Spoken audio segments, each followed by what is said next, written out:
You need to be in the Bryce Young, C.J. Stroud, Hendon Hooker even market for a quarterback. Will Levis does not belong on that list with those quarterbacks that I just named. And there are others I'd put ahead of him as well. That's just, to me, it's the simple truth when you turn on a game and watch him play the quarterback position. And I don't care that he's playing the last 2 years for two different NFL coordinators in a pro-style system. By the way, they have Levis 3rd and Hendon Hooker 49th in their rankings in the top 100. Coming up, there is a new sport that is maybe not new, but it's new to TV. We'll tell you about and give our thoughts. Plus, Michael Jordan's son.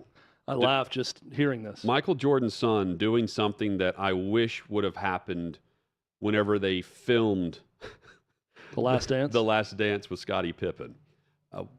You got to hear this. That's next on OutKick 360.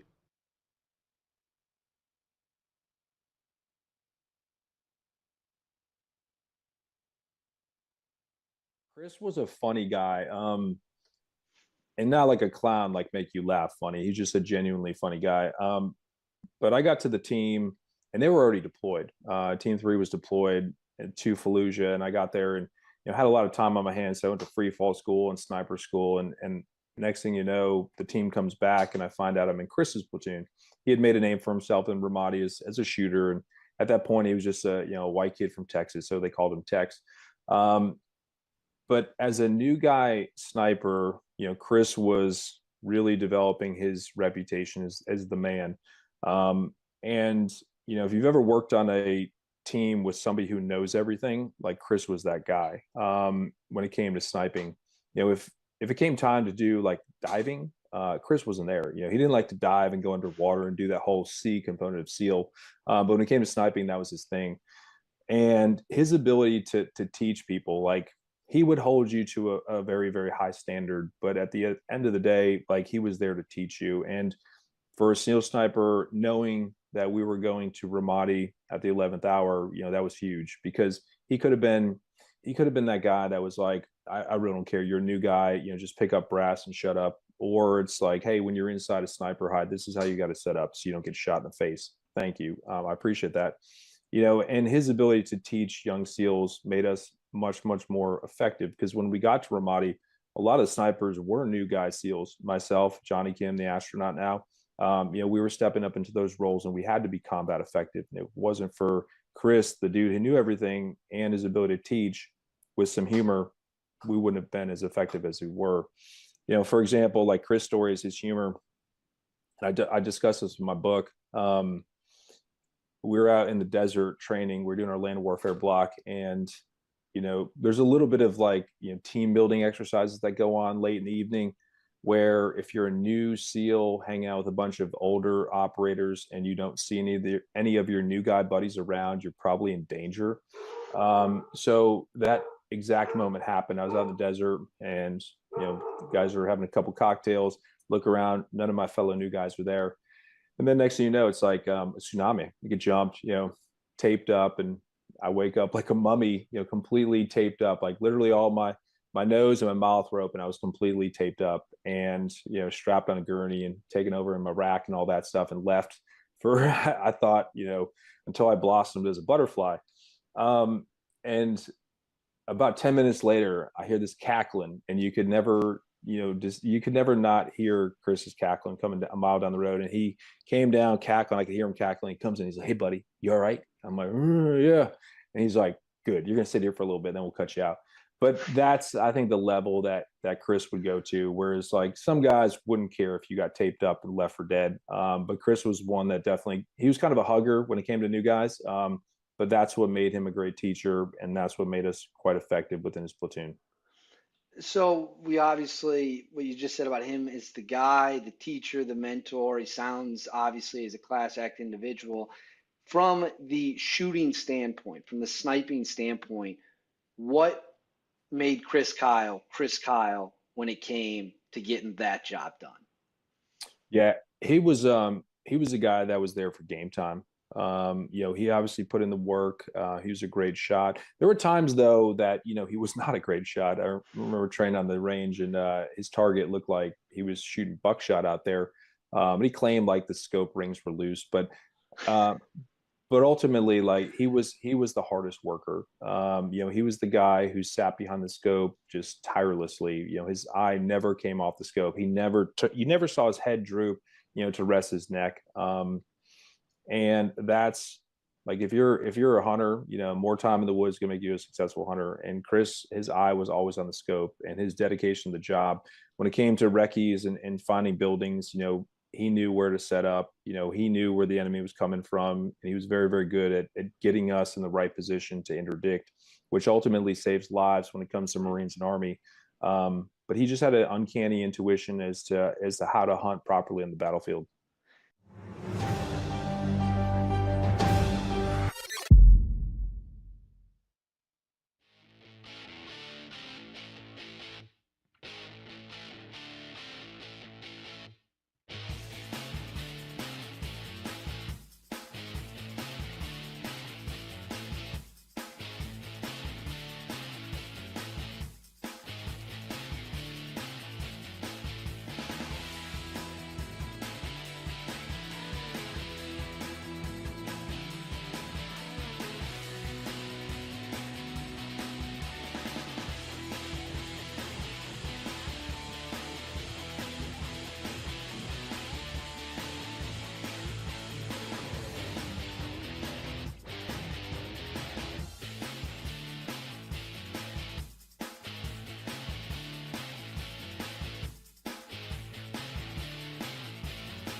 Former Auburn Tigers quarterback Jason Campbell will be with us in 9 minutes. OutKick 360 rolls on. Pickleball is coming with Stephen Colbert as the host of this show. It's hard to miss if you're watching CBS, NFL, whatever it is.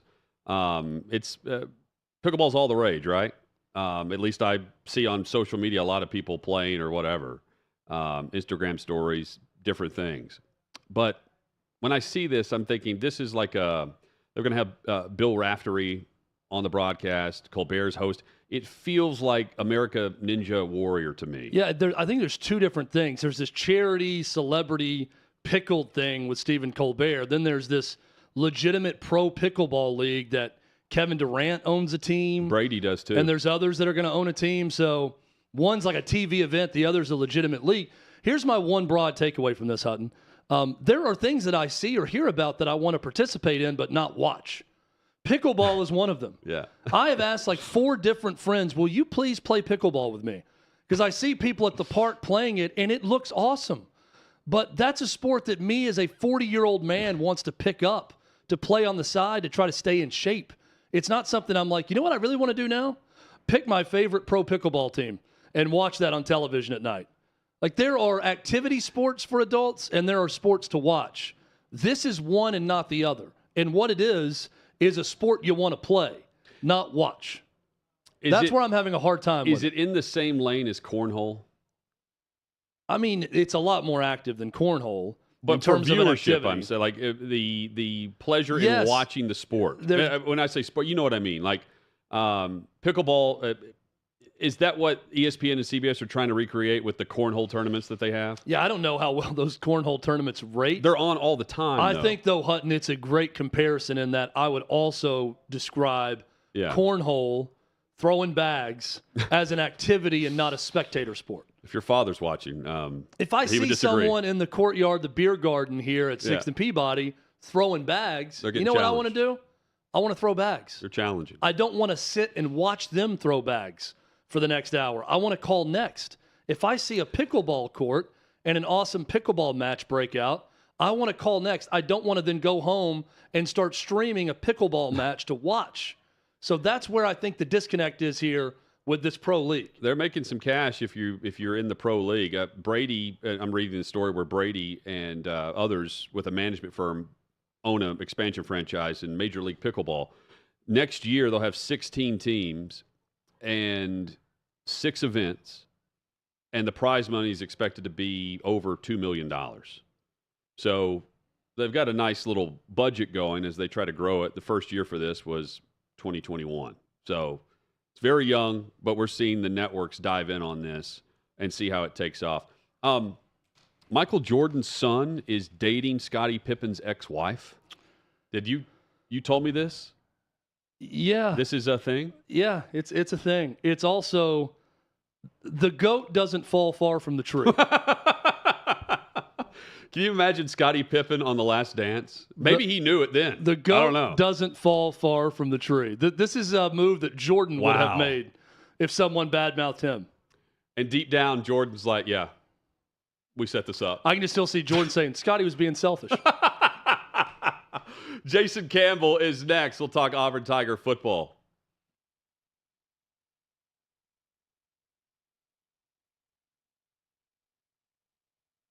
College football's in trouble. There's a lot of people trying to keep it from happening. I think it's a general consensus across the college football landscape. We want to play football.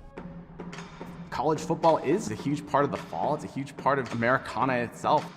It just really felt like people in the country needed college football to just feel a little sense of normal. Big news from the Big Ten as the conference releasing its 10-game football schedule. We go home thinking it's going to be practicing the next day. Everybody gets a text, stay home, everything's canceled. Big Ten fall football season has been canceled. We just believe collectively there's too much uncertainty. I guess what I'm trying to understand, though, Kevin, is that was the same position you had 6 days ago. The Big Ten is an unmitigated disaster. There was a ton of confusion.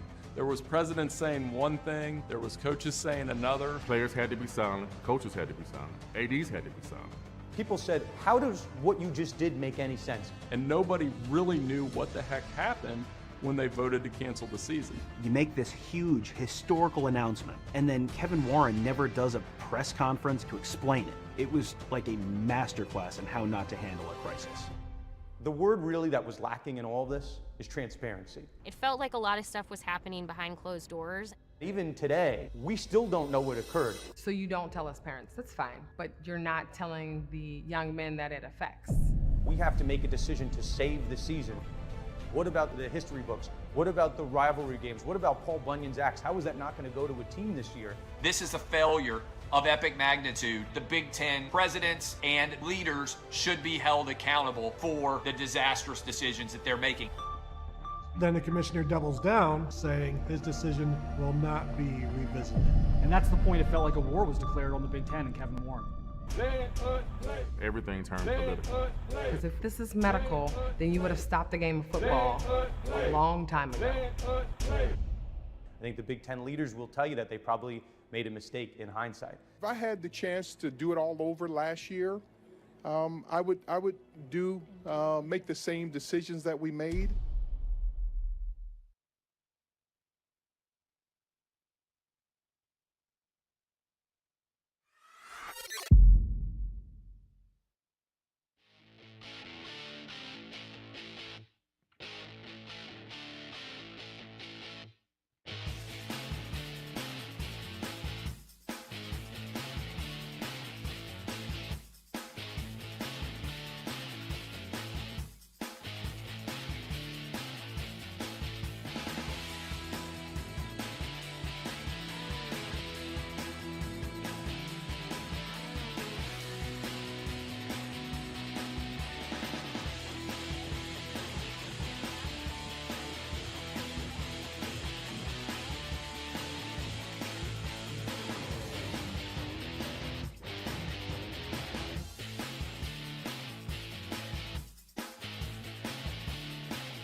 Just like that, the second hour is here. Glad you're with us as we broadcast live out of Nashville and across the OutKick network.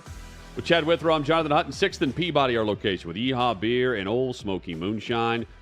Discussed in the first hour, Washington's win over Philadelphia last night, handing the Eagles their first loss of the season.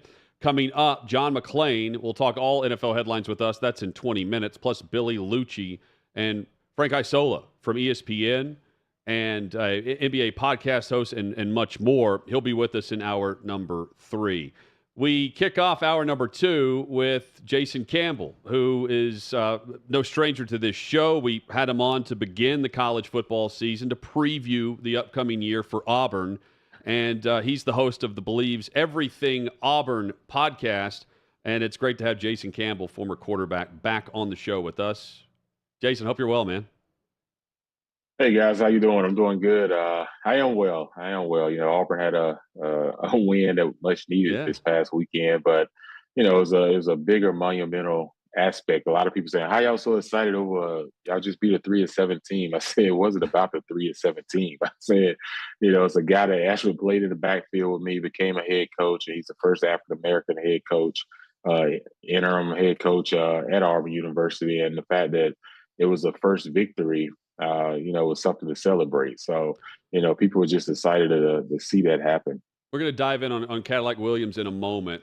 When we had you on, we were just discussing, it just felt like from last February until the start of the season, it was the final stretch run for Harsin based on comments he had made. And, of course, the inquiry, it was just all, it was off. It was odd. And he's there. He had everyone inside the bunker. It was you're with us or against us mentality, which is great. That's fine. But again, like we knew the vibe was off. Every week it was, is this the week? Was it the same? Was it the same with you? I mean, you're getting the questions, I'm sure, more than anything. The timing of all this and the timing for now Cadillac Williams as the interim, how does this set up given the new structure with the athletic director and the fact, Jason, that all of the outside noise, they're around, you know, Hugh Freeze or Lane Kiffin or a number of other coaching candidates who are still coaching. How does it set up for Cadillac Williams right now on the Plains?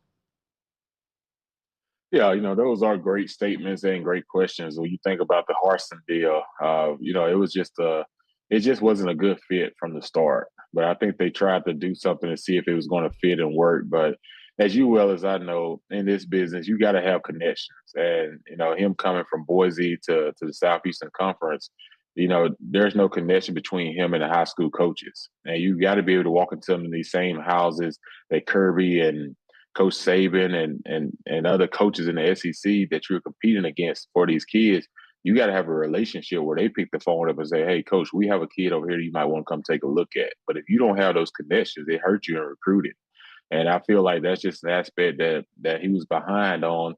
And the other aspect was just for Cadillac, you know, I think it stopped the bleeding a little bit for these kids that's on the team. Every week that they lose a game, you know, where your coach gonna get fired, his coach getting fired, and then all of a sudden, you know, with them going ahead and making that decision, it kind of opened up the door for them to release all that frustration and all of the noise that they've been hearing and everything, and kind of put it to bed. And now they can just kind of focus on finishing the season out the right way and understanding that the right person that they put in place was Carnell.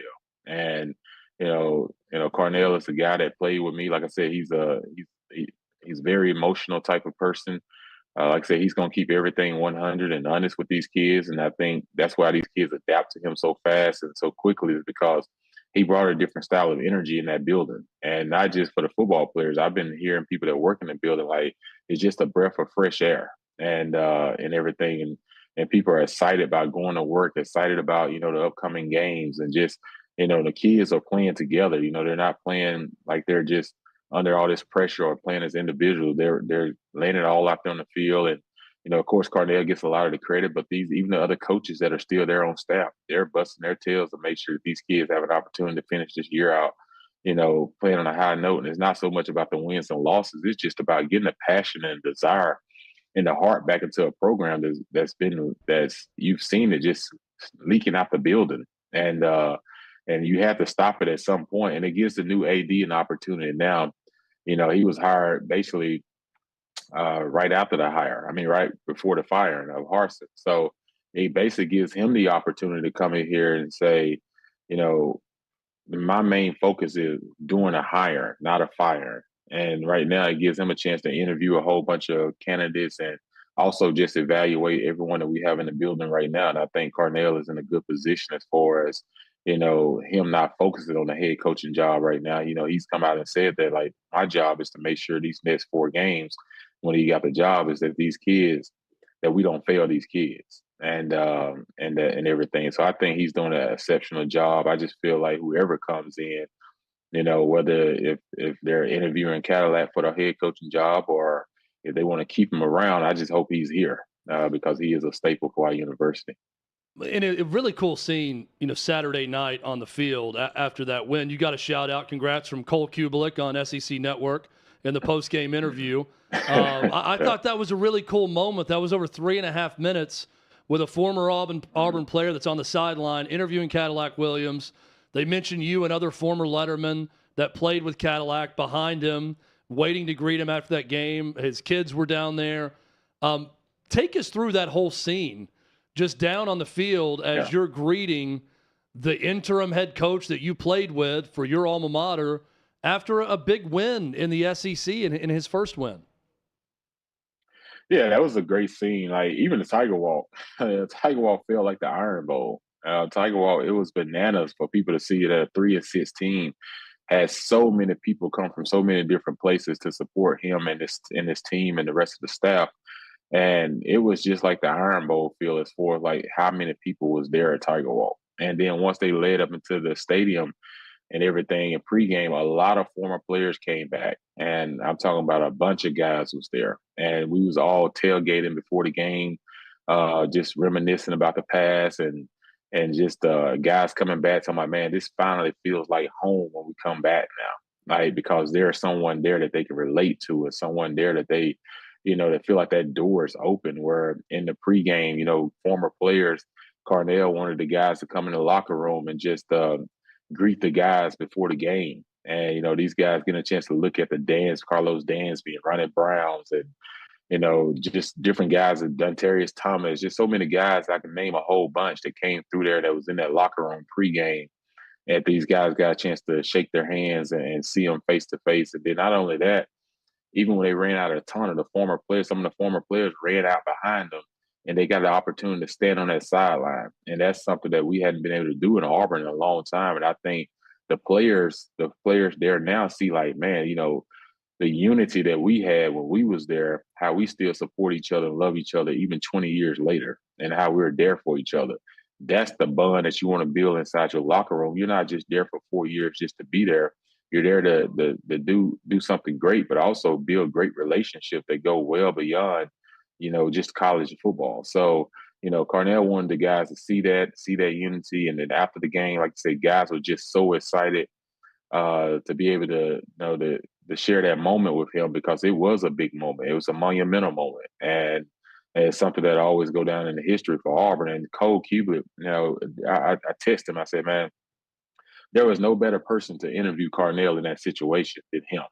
I said, you're a guy that played here, a guy that understand what it's like to wear that emblem on the side of your helmet, and you took advantage of that, and you took that opportunity to make the most of it and understanding the magnitude behind it. I said, what a great interview.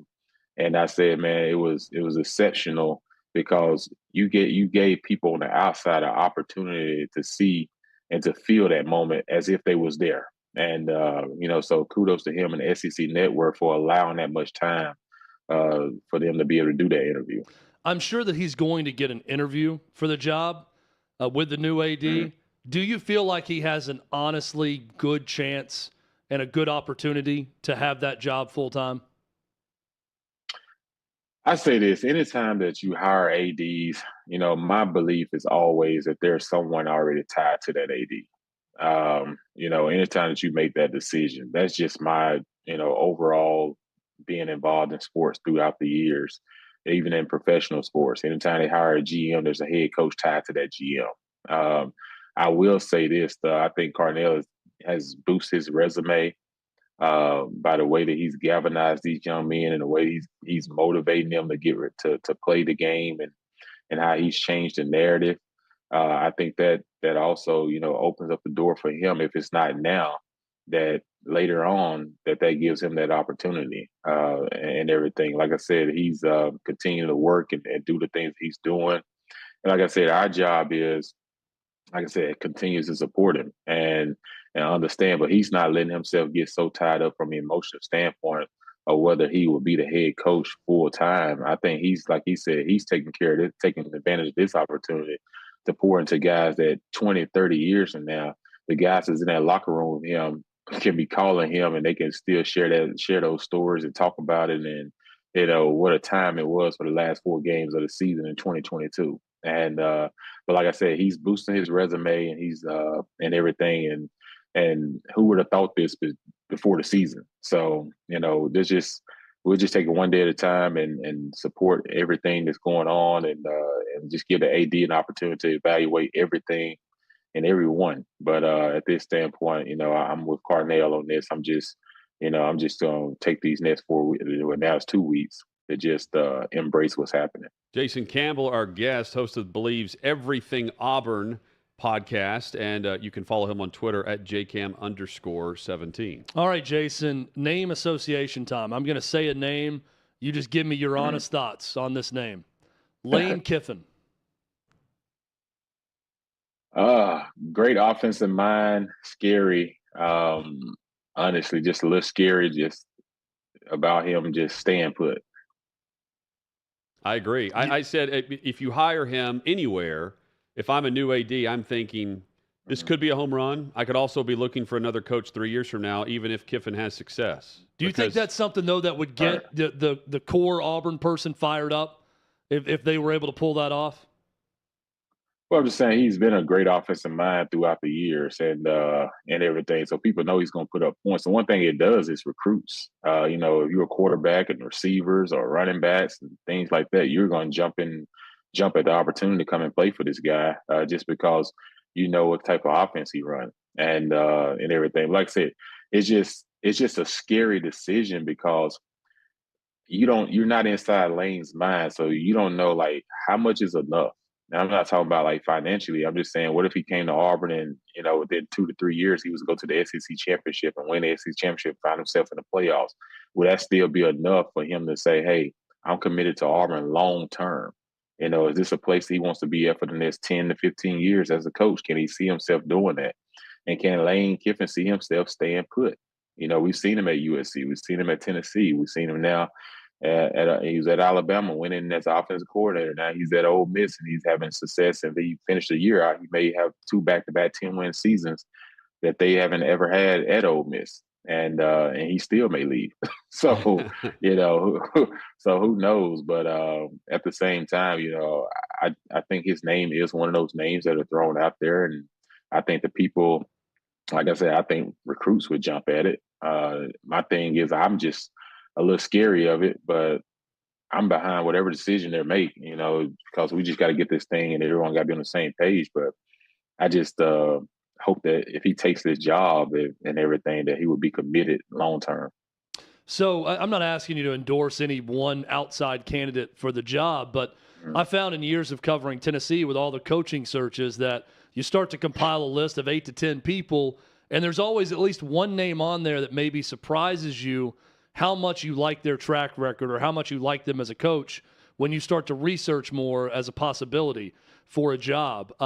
Maybe that's Matt Rule. Maybe that's someone else that's been mentioned at Auburn. But I'm curious, in hosting your podcast, is there a guy that you've looked into because you've seen him on a list of names that may take the job or may want the job that you thought, wow, that's not as bad of a fit as maybe I originally thought? Yeah, I don't really have a per se just the name, but when you want to look at the list, let's say who they have on there right now: Lane Kiffin, Hugh Freeze, Dion's name is on there. Matt Rule, Luke Fickell, Jeff Grimes. I'm trying to think of someone else that they had on the list that we've seen them put up publicly, pretty much on some of these shows. But I would say the interesting name is Hugh Freeze. And the reason I say Hugh Freeze is I think he had a daughter or two to graduate from Auburn. Um, I think, he's been in the SEC. He was at Ole Miss before. He had a lot of success there, and it was kind of cut short, based off some things that was happening, with himself and others. But at the same time, he's gone to Liberty. He's took a Liberty program that no one knew much about from a football standpoint and had him ranked in the top 25 multiple times.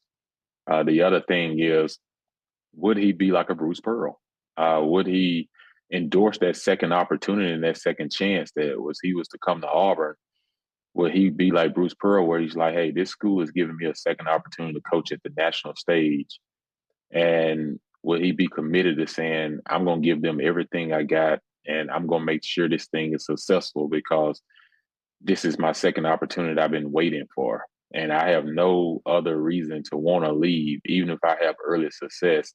This is a place I want to stay long term because they took a chance on me. Like Auburn took a chance on Bruce Pearl. And look how it's paying off for the basketball program now. Bruce have had many opportunities for people to come after him and to leave, but he's told people he's going to stay at Auburn. He wants to retire at Auburn because they leaped out there and gave him a chance. And Hugh Freeze could end up in the same situation.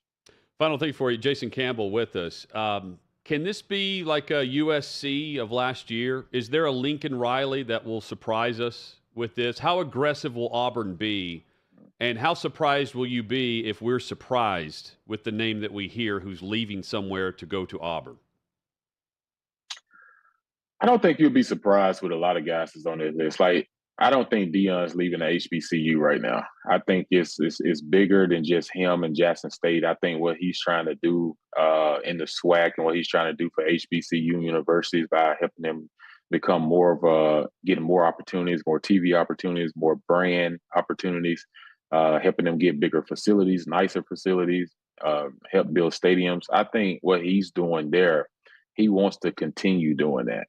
I think he really enjoys it. I know the competitive side of him probably wanted to see what it's like at Power 5, and who to say that may not be in his future. I'm just saying right now, I think he's more committed to finishing what he started in the HBCU rather than going to elsewhere at this point. I would say no one would be surprised by Lane Kiffin hire. No one would be surprised about Hugh Freeze hire. No one, would you be surprised with a Matt Rule or Jeff Grimes, someone like that? Yeah, people probably would be surprised. But right now, I would probably think that they will be looking for an offensive-minded coach because defensively, we've had some good years over the last couple of years defensively. And I think offensively is where Achilles' heel has been. So I definitely think that they're probably looking for an offensive-minded guy. And I just think with an offensive-minded guy, you're going to get recruits. And this thing could turn around a lot faster because of transfer portal. Just look at Josh Heupel at Tennessee. Like I said, look at Lane Kiffin when he was at Ole Miss. How many guys he got in the transfer portal? And I don't know if y'all have heard or looked at seen about our $90 to $100 million indoor facility that just opened. I got a chance to tour for the first time this Saturday, man. And I tell you right now, if it's second to anybody in the nation, I want to know who's number one because it is ridiculous how nice it is. I feel like we was in a Motel 6 when I was there. So compared to what they have, like it is ridiculous. So any coach that gets that job, man, he's walking into a gold mine of facilities. And if you think about the transfer portal, you can get 15 guys in a transfer portal that can come in day one and be contributors or starters. That helps you automatically. So, we're not far away as people think we are because we have all the things and the resources that a lot of schools don't have. We just got to make sure that we hit the right spot. And that's making sure that the coaching hire is the right spot and then trickling on down the rest of the staff and that's on board. So we'll see what happens, man. Like I said, I just continue to I can feel the energy around the place. Sure. And from where we were 2 months ago or a month ago, man, I tell you, it's not a good place as far as energy and vibe and everything. But now it feels like Auburn. You would think this team was 9-1 right now with the way the energy is around that place. Change is coming. And if, Chad, if Jason's athletic facility was like a Motel 6, then that means like in the Sun Belt where I was basically at the Days Inn in Panama City Beach with the drain in the middle of the floor. Yeah, where it all slopes down to the drain, so everything drains off in the middle of the floor. So, Jason, you're saying you didn't have an armory locker room that they have at Auburn now where it's just a room for the pads? It's a room you literally go into to put pads on to keep the smell out of your lounge locker room. They have at Auburn. It looks awesome. Exactly. Yeah, it is awesome. I'm talking about like you have your own separate room that you put your shoulder pads, helmet, cleats, and they have a fan 24 hours that clean your pads and cleats and keep everything dry. And then you got a hot tub, a cold tub, and then you got the swim lap pools. And, you got, if you're my offensive guy, they have a room that you can go and stand in front of the wall, and they put the defense of the team you're playing in front of you, and you're able to walk through your plays while they play the defense. And you can say, okay, this is my guy, this is my guy, this is who I block, this is who I block. I said, there should be so many non-missed assignments. I was like, on a Saturday, after seeing this, I'm just like, my goodness, you have everything you need. But at the end of the day, it's not about what you have for as tools. It's about what's in these kids' hearts. And, and can they go out there and play and love the game? You want kids that love Auburn.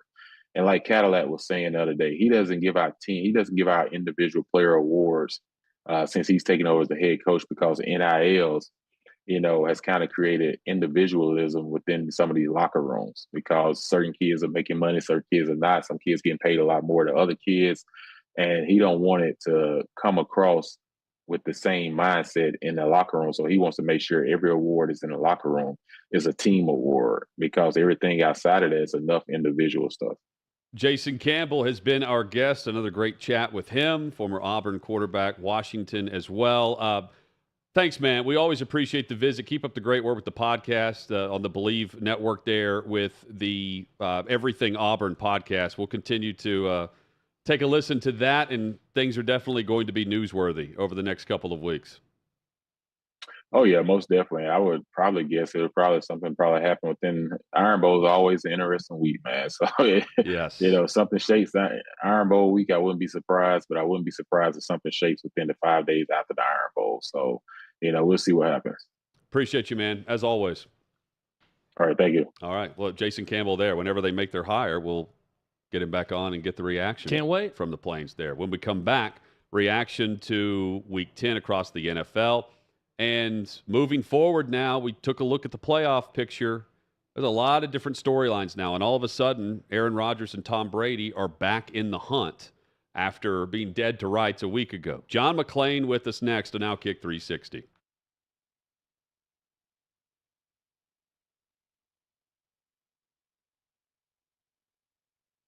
Hey, listen, if you missed my show, don't @ me. I've got you covered. Take a look.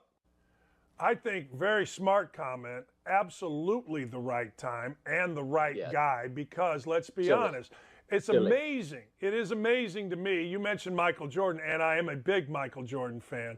It's amazing the pass we give these guys. Like, we all think that Michael Jordan works so much harder than everybody else. Maybe he does, but I ain't buying it. You know how hard a guy like Pat Perez, who doesn't have an ounce of the talent that Tiger Woods had to work just to get to the tour, you're so outside or your a lane guy here. like Luka Doncic had to work just to get to the tour, or every guy that I saw like Calvin. I listen to you, you listen to me, or that had to work his brains out like Calbert Cheaney just to get to the NBA for 16 years. You have no idea. And I got to tell you, Tiger Woods I listen to you. Tiger Woods is the perfect guy. That dude had $40 million.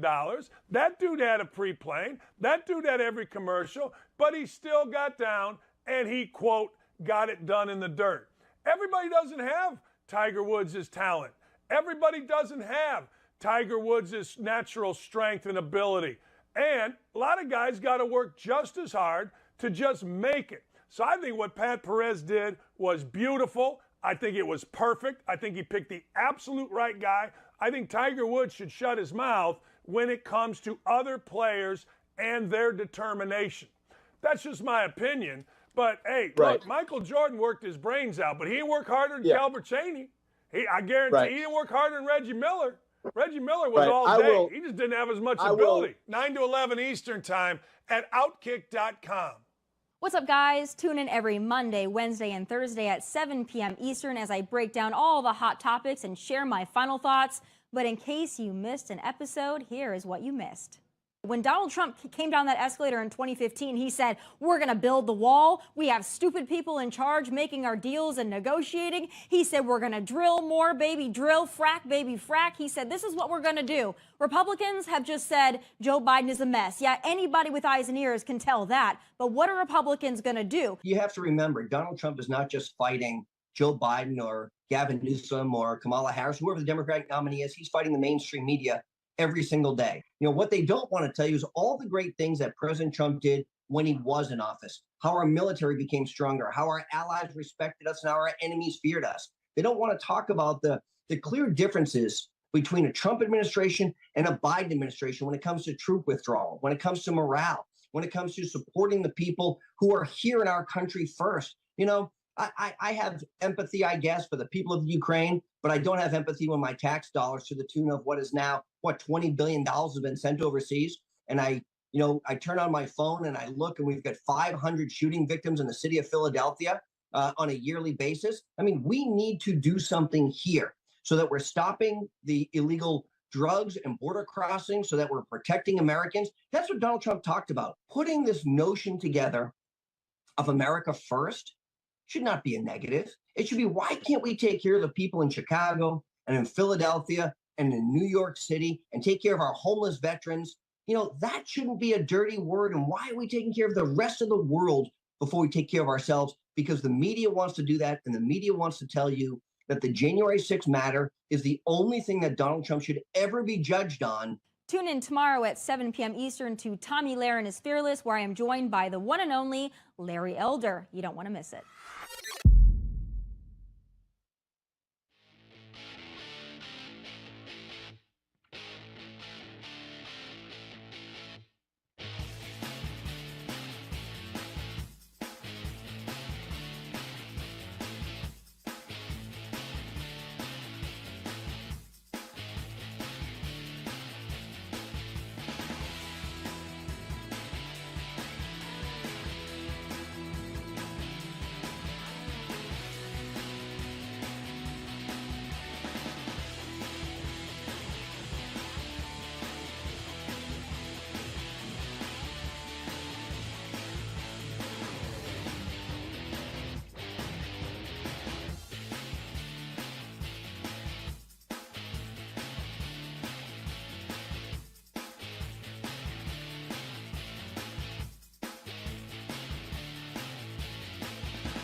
Our longest running guest on Outkick 360 and even prior is John McClain, GallerySports.com. You can follow him on Twitter at McClain_on_NFL. Always great to chat National Football League headlines with the Pro Football Hall of Fame selector. John, hope you're doing well. And man, no one's complaining about games being boring in Week 10. Plenty of storylines this week. Last night, we saw the Eagles fall for the first time, coming off the bye week. Washington gets them. Washington's now 5-5.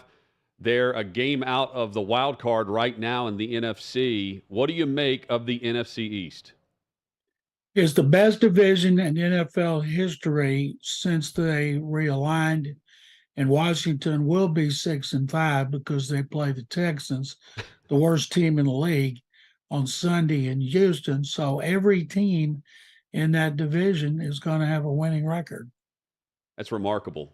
And there were so many good storylines last night, but let's rewind to Sunday with what we saw with Minnesota and Buffalo. Buffalo, when losing that game, they're now the 6th seed as it stands right now, 0-2 in their division. Miami is the current leader in the AFC East. The AFC East and the NFC East, compared to the rest of the NFL, there is a drastic drop-off division to division except for those two. Right now, Miami's the best team in the AFC East, might be the best team in the AFC, and that includes Kansas City. Okay. Because the Dolphins are 5-0 when Tua Tagovailoa starts and finishes a game, and he's been fantastic.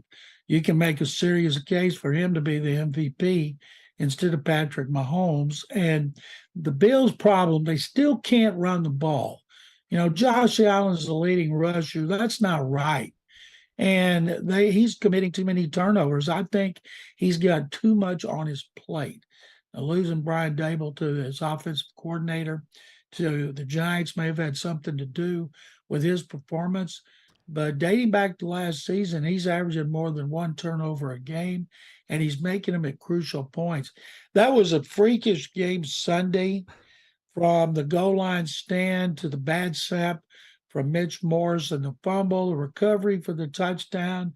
Bills tie it up and then lose it into overtime. And to me, that told me more about the Vikings than it did the Bills. The Bills had been struggling, but the Vikings under new coach Kevin O'Connell and their new offensive coordinator, Wes Phillips, grandson of Bob, son of Wade, they have been an even bigger surprise to me than the Miami Dolphins. John, where does the Justin Jefferson catch, and just in the annals of history for you, and you've seen many great catches covering games live and, of course, following the league, the pure skill set that it took to catch that 4th and 18, we were joking yesterday, it's rare that the game overshadows the moment, but the game was better than the catch, and that's saying something because the catch was incredible. And had it been any other game, we're probably replaying that on a loop instead of the fumble and the comeback win for the Vikings. The David Tyree Super Bowl catch from Eli Manning, still the greatest catch I've ever seen, because it set up a touchdown pass to Plaxico Burress, in which he was covered by Rodney Harrison. And Justin Jefferson made a great one-handed catch. You know, you wonder why all these receivers making these great catches. Well, they're gloves. You don't ever see anybody making them barehanded. Their gloves are sticky, and that helps them. And it was fantastic. And considering it was 4th and 18, it was clutch. Kirk Cousins just threw it up. I read something where Cousins told Jefferson, hey, man, I'm just going to throw it up. It's up to you. And he made an incredible catch to set up an incredible victory. And all of a sudden, people are taking the Vikings for real. The only problem they'll have is Kirk Cousins in primetime, because he's been terrible in primetime. John, who knew that German celebrated John Denver's entire catalog? But that was the case on Sunday, with everyone singing Country Roads by John Denver. What a scene for that game in Munich. I'm watching that, and the NFL's watching it. I know they're thinking dollar signs are in their eyes.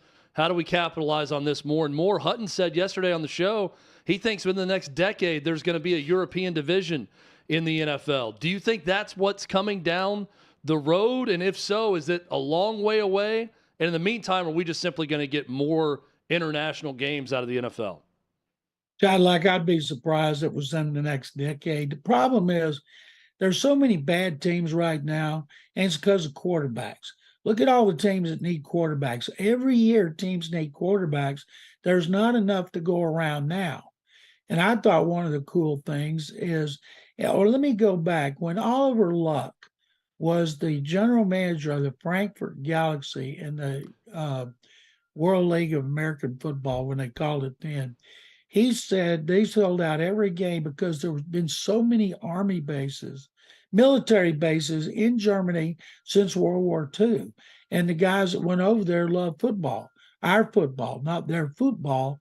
And so they had so many people from the bases that would come to the games. And that's what helped him be named president over there. So there's no doubt in my mind Germany was going to be a big sell. 800,000 people applied for tickets, and they sold 69 and change at Bayern Munich's soccer stadium, where the best team in Germany plays.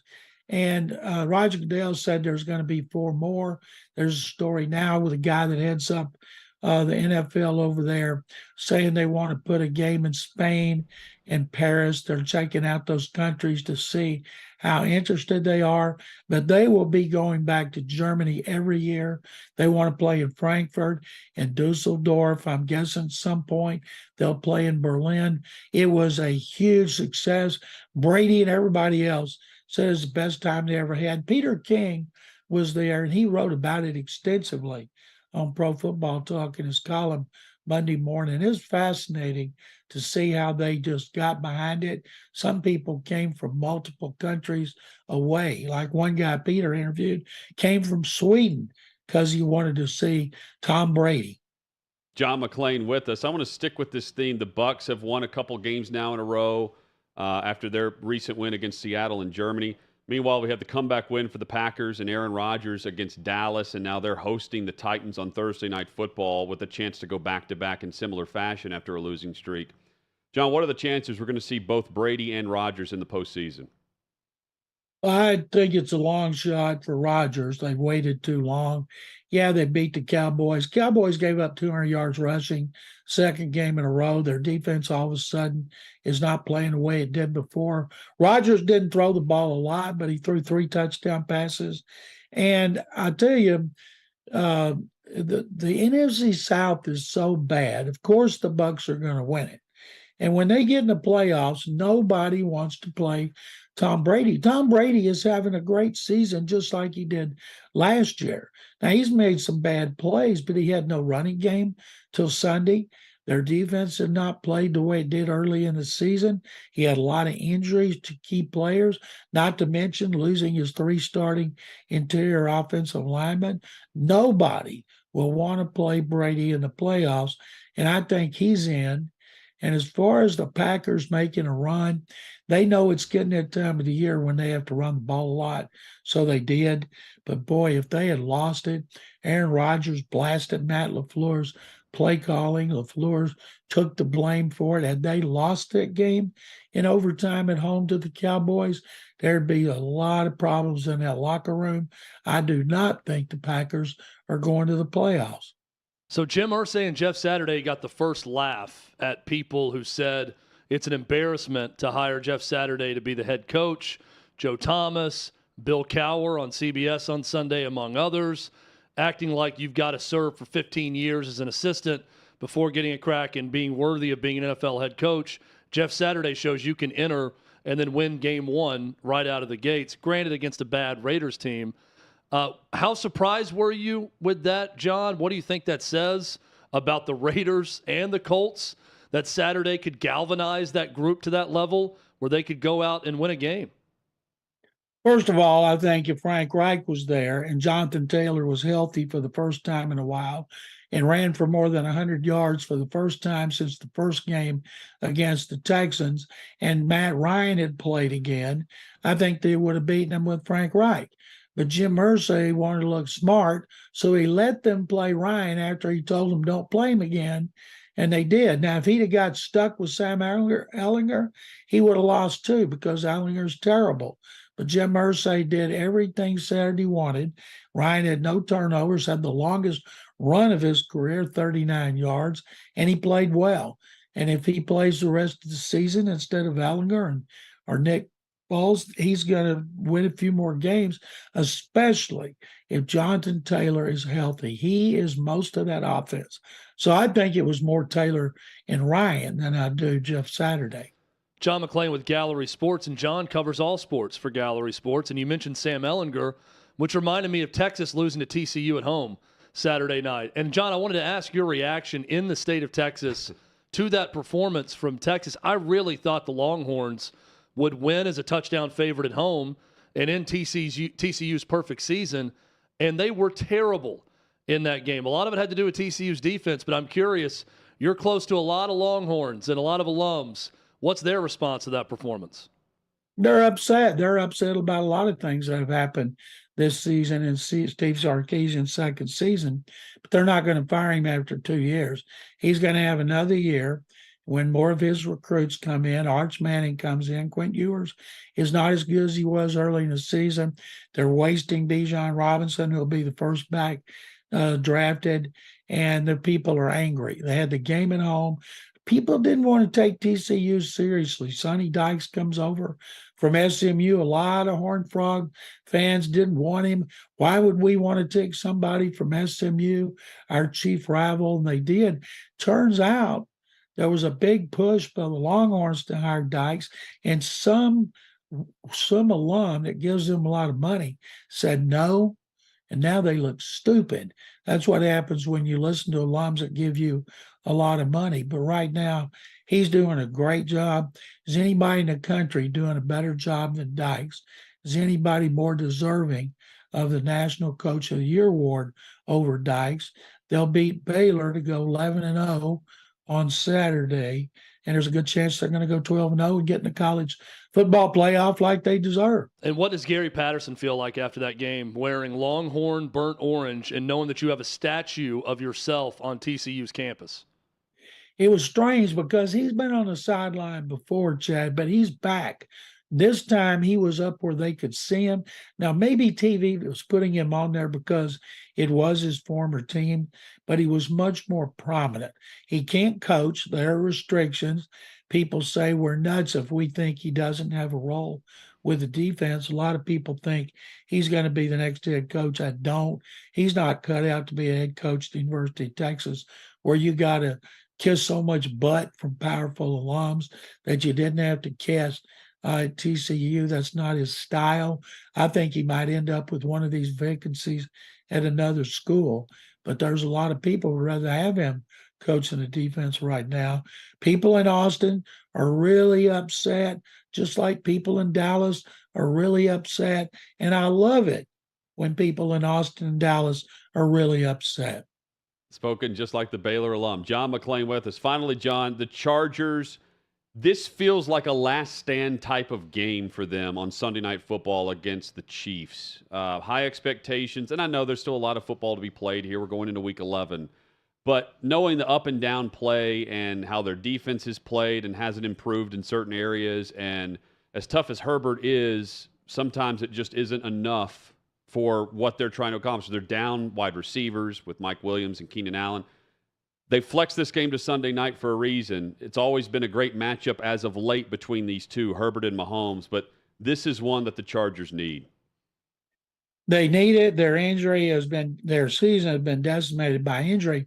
They were my preseason Super Bowl pick. Justin Herbert was my preseason MVP, and I'm an idiot. I've been an idiot before, and I'll be an idiot again. And everybody loves Mahomes. They're going to put him on as much as they can. And if the Chargers lose this, the AFC is not great, but you never know what team's going to be hot in December, January. But the Chargers are a big disappointment, but it's not so much because of poor play as it is players who they haven't had. John McClain, read his work at gallerysports.com. Great website there, and always great to have him on with OutKick 360. Follow him on Twitter, McClain_on_NFL, and he's an exceptional follow on game day, where the Texans will be taking on the Commanders this weekend. John, thank you as always, and we will catch up with you next week. Jonathan and Chad, thank you guys very much as always. There's John McClain. Love having him on. Again, he's been on with us, Chad, now, 12 years? Even prior to the start of our show. I mean, he would come on weekly with us. I've been talking to John McClain since 2004. Okay. Lucky you. On another show. Yeah. I'm jealous of this. I didn't mean to flex that way, hon, but I just wanted to point out that we're going on 2 decades together here in a couple of years. So it's been a long time. Yellowstone's going on quite the run. You've seen the recent season, right? The recent drop? The premiere. Yeah. Sunday's 2-hour premiere. I have watched it. I enjoyed it. He was one of So did a lot of Americans. Millions. We will discuss the epic numbers for Yellowstone and also look ahead to hour number 3, where we've got Frank Isola coming on to talk some NBA headlines and trade rumors and all of the Nets background drama. Plus, Billy Lucci joins us in about 45 minutes to give us the insight on all things Texas A&M and the collapse of 2022. That's all coming up on OutKick 360.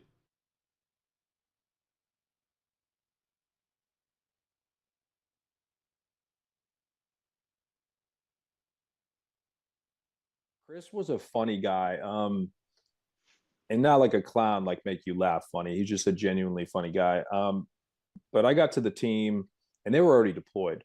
Team 3 was deployed to Fallujah, and I got there and had a lot of time on my hands. So I went to free fall school and sniper school, and next thing you know, the team comes back and I find out I'm in Chris's platoon.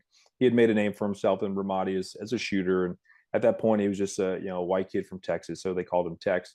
But as a new guy sniper, Chris was really developing his reputation as the man.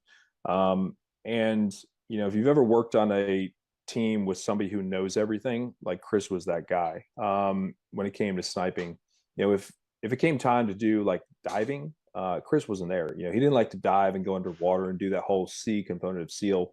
But when it came to sniping, that was his thing. And his ability to teach people, like he would hold you to a very, very high standard. But at the end of the day, like he was there to teach you. And for a SEAL sniper, knowing that we were going to Ramadi at the 11th hour, that was huge, because he could have been that guy that was like, I really don't care. You're a new guy, just pick up brass and shut up. Or it's like, hey, when you're inside a sniper hide, this is how you got to set up so you don't get shot in the face. Thank you. I appreciate that. And his ability to teach young SEALs made us much, much more effective, because when we got to Ramadi, a lot of snipers were new guy SEALs. Myself, Johnny Kim, the astronaut now, we were stepping up into those roles, and we had to be combat effective. And it wasn't for Chris, the dude who knew everything, and his ability to teach with some humor, we wouldn't have been as effective as we were. For example, like Chris' story is his humor. And I discuss this in my book. We were out in the desert training. We're doing our land warfare block, and there's a little bit of like team building exercises that go on late in the evening, where if you're a new SEAL hanging out with a bunch of older operators and you don't see any of your new guy buddies around, you're probably in danger. So that exact moment happened. I was out in the desert, and the guys are having a couple cocktails, look around, none of my fellow new guys were there. And then next thing you know, it's like a tsunami. You get jumped, taped up, and I wake up like a mummy, completely taped up, like literally all my nose and my mouth were open. I was completely taped up and, strapped on a gurney and taken over in my rack and all that stuff, and left for, I thought, until I blossomed as a butterfly. And about 10 minutes later, I hear this cackling, and you could never not hear Chris's cackling coming a mile down the road. And he came down cackling. I could hear him cackling. He comes in, he's like, "Hey buddy, you all right?" I'm like, "Yeah." And he's like, "Good. You're going to sit here for a little bit, then we'll cut you out." But that's, I think, the level that Chris would go to, whereas like some guys wouldn't care if you got taped up and left for dead. But Chris was one that definitely, he was kind of a hugger when it came to new guys. But that's what made him a great teacher, and that's what made us quite effective within his platoon. So we obviously, what you just said about him is the guy, the teacher, the mentor. He sounds obviously as a class act individual. From the shooting standpoint, from the sniping standpoint, what made Chris Kyle when it came to getting that job done? Yeah, he was a guy that was there for game time. He obviously put in the work.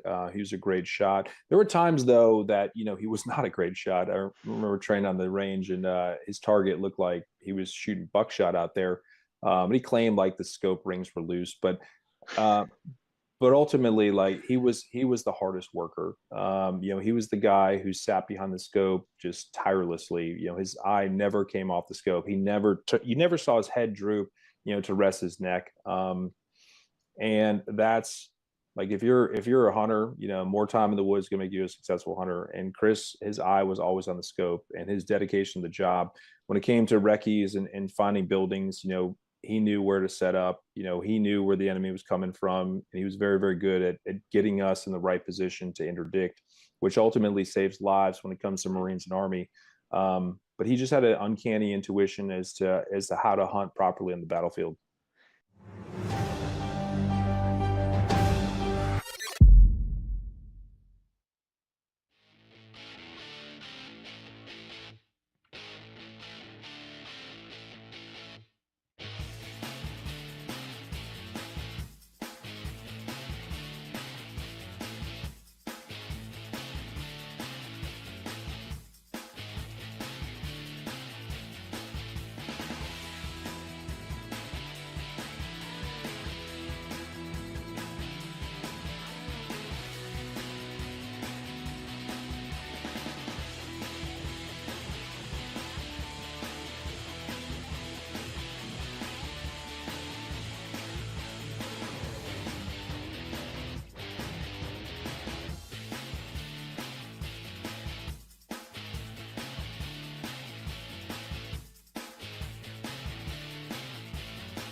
Podcast host and ESPN contributor Frank Isola joins us in 10 minutes. Then Billy Lucci from TexAgs.com with the very latest on Jimbo Fisher and the fall that Texas A&M has had this fall. First, more than 12 million people watched the premiere of Yellowstone and Season 5. One of them's to my left with Withrow. Rave reviews from what I've heard. I have not seen it yet. I do know certain storylines, but no spoilers here.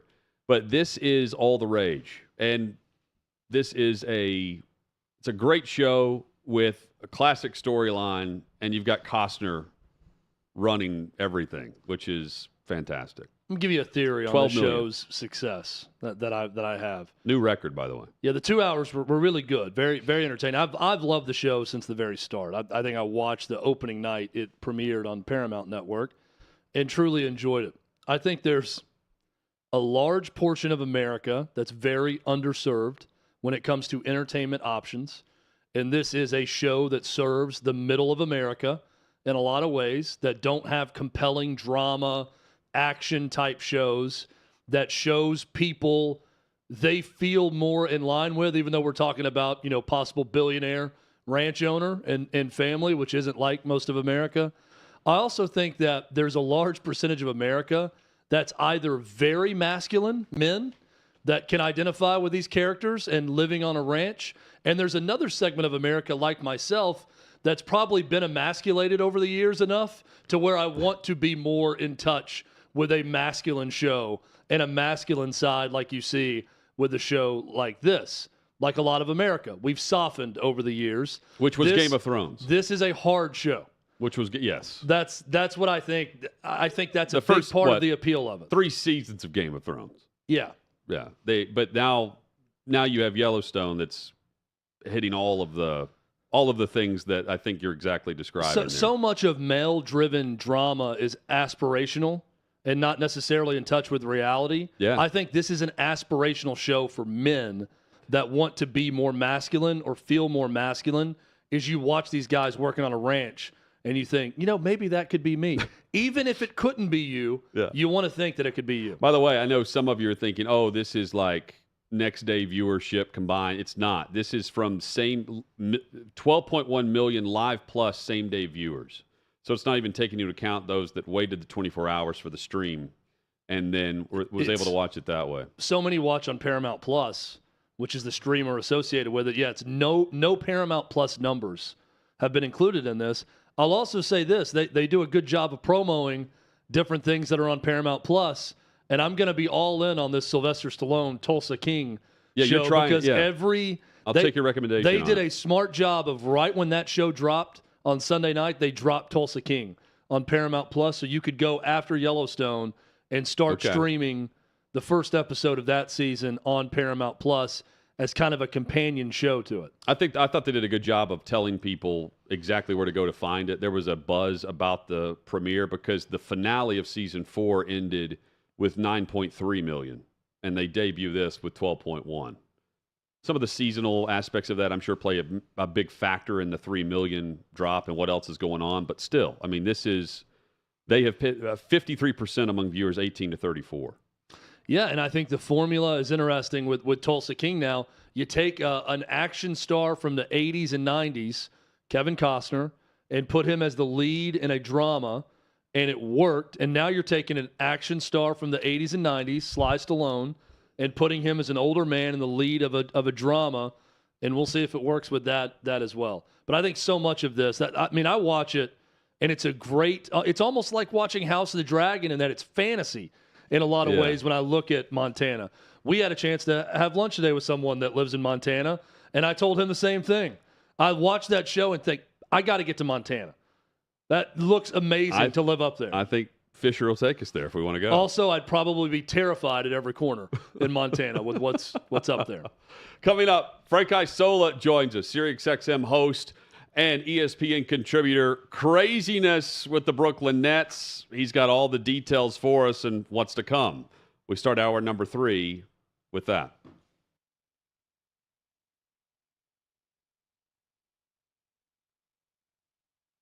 college football's in trouble. There's a lot of people trying to keep it from happening. I think it's a general consensus across the college football landscape. We want to play football. College football is a huge part of the fall. It's a huge part of Americana itself.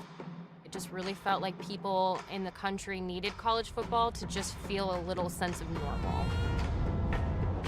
Big news from the Big Ten as the conference releasing its 10-game football schedule. We go home thinking there's going to be practice the next day. Everybody gets a text, stay home, everything's canceled.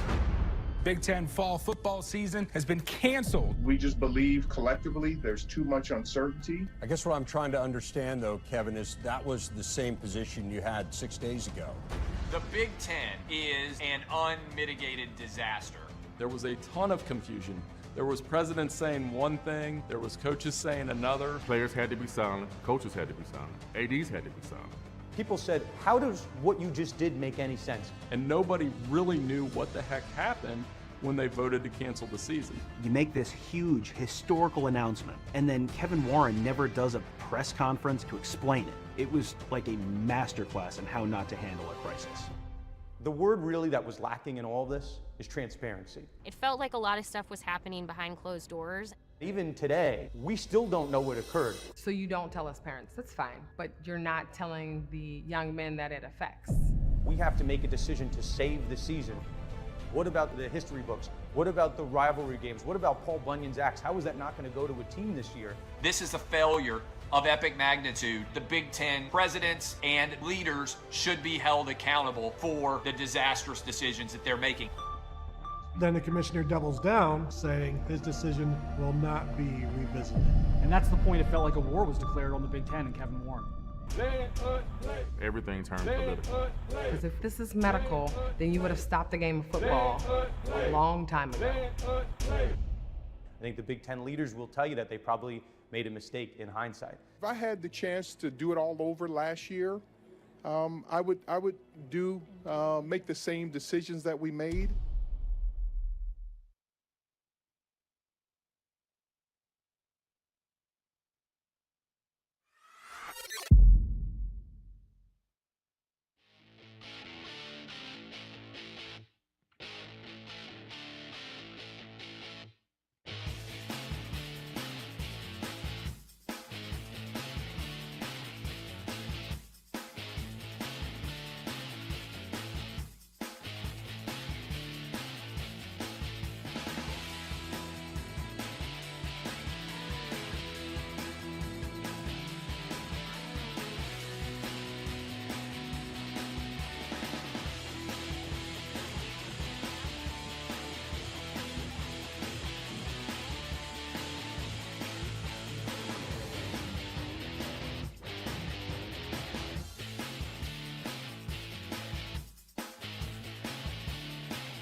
Final hour of the Tuesday edition. OutKick 360 rolls on across the OutKick network. If you're viewing us at OutKick.com, streaming us live there, YouTube, Twitter, Facebook, all of that. Plus, if you're listening across the OutKick network to this great radio partner, we say thank you.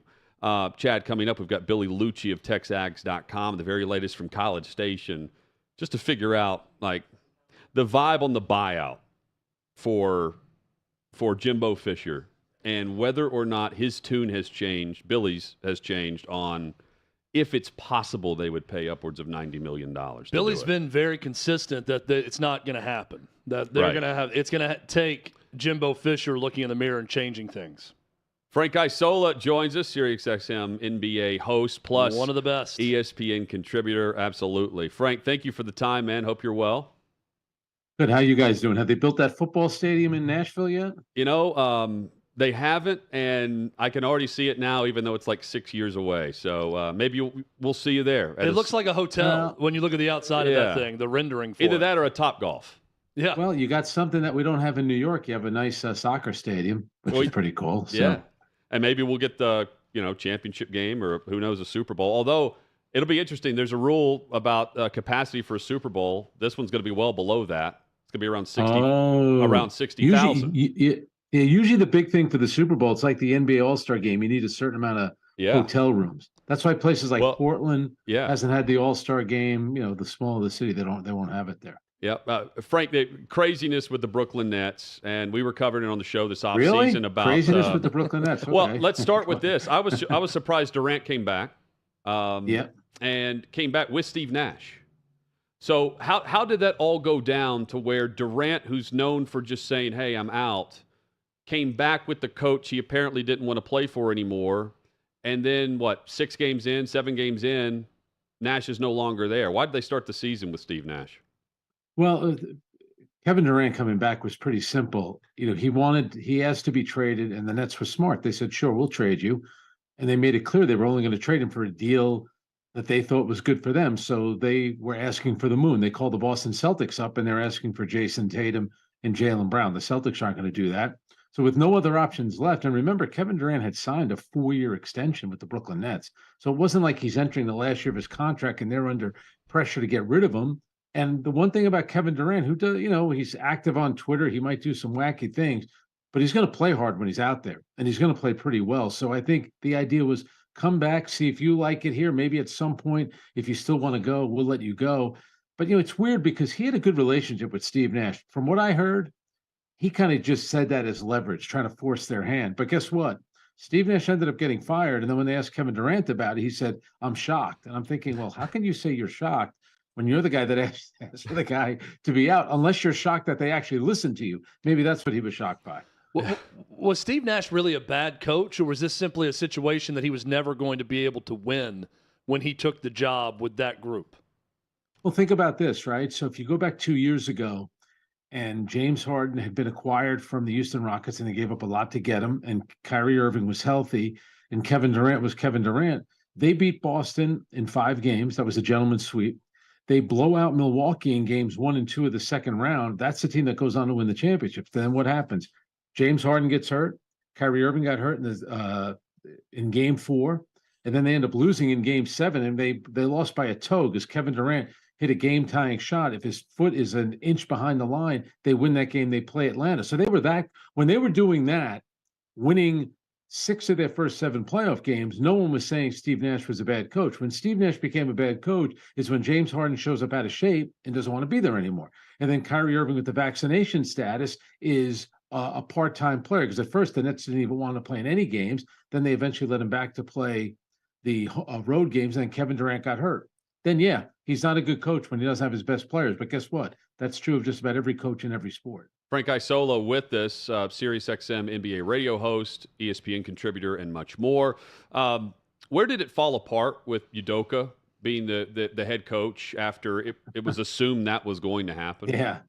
Well, so Ime Udoka had been a net assistant coach. He was a net assistant coach 2 seasons ago when they made that run in the playoffs. So he had a relationship there. Obviously, Sean Marks, the general manager, is San Antonio Spurs. The NBA or basketball in general is run by the 3 families. It's Duke University, it's the Spurs, and it's USA Basketball. It's like the mob families of basketball.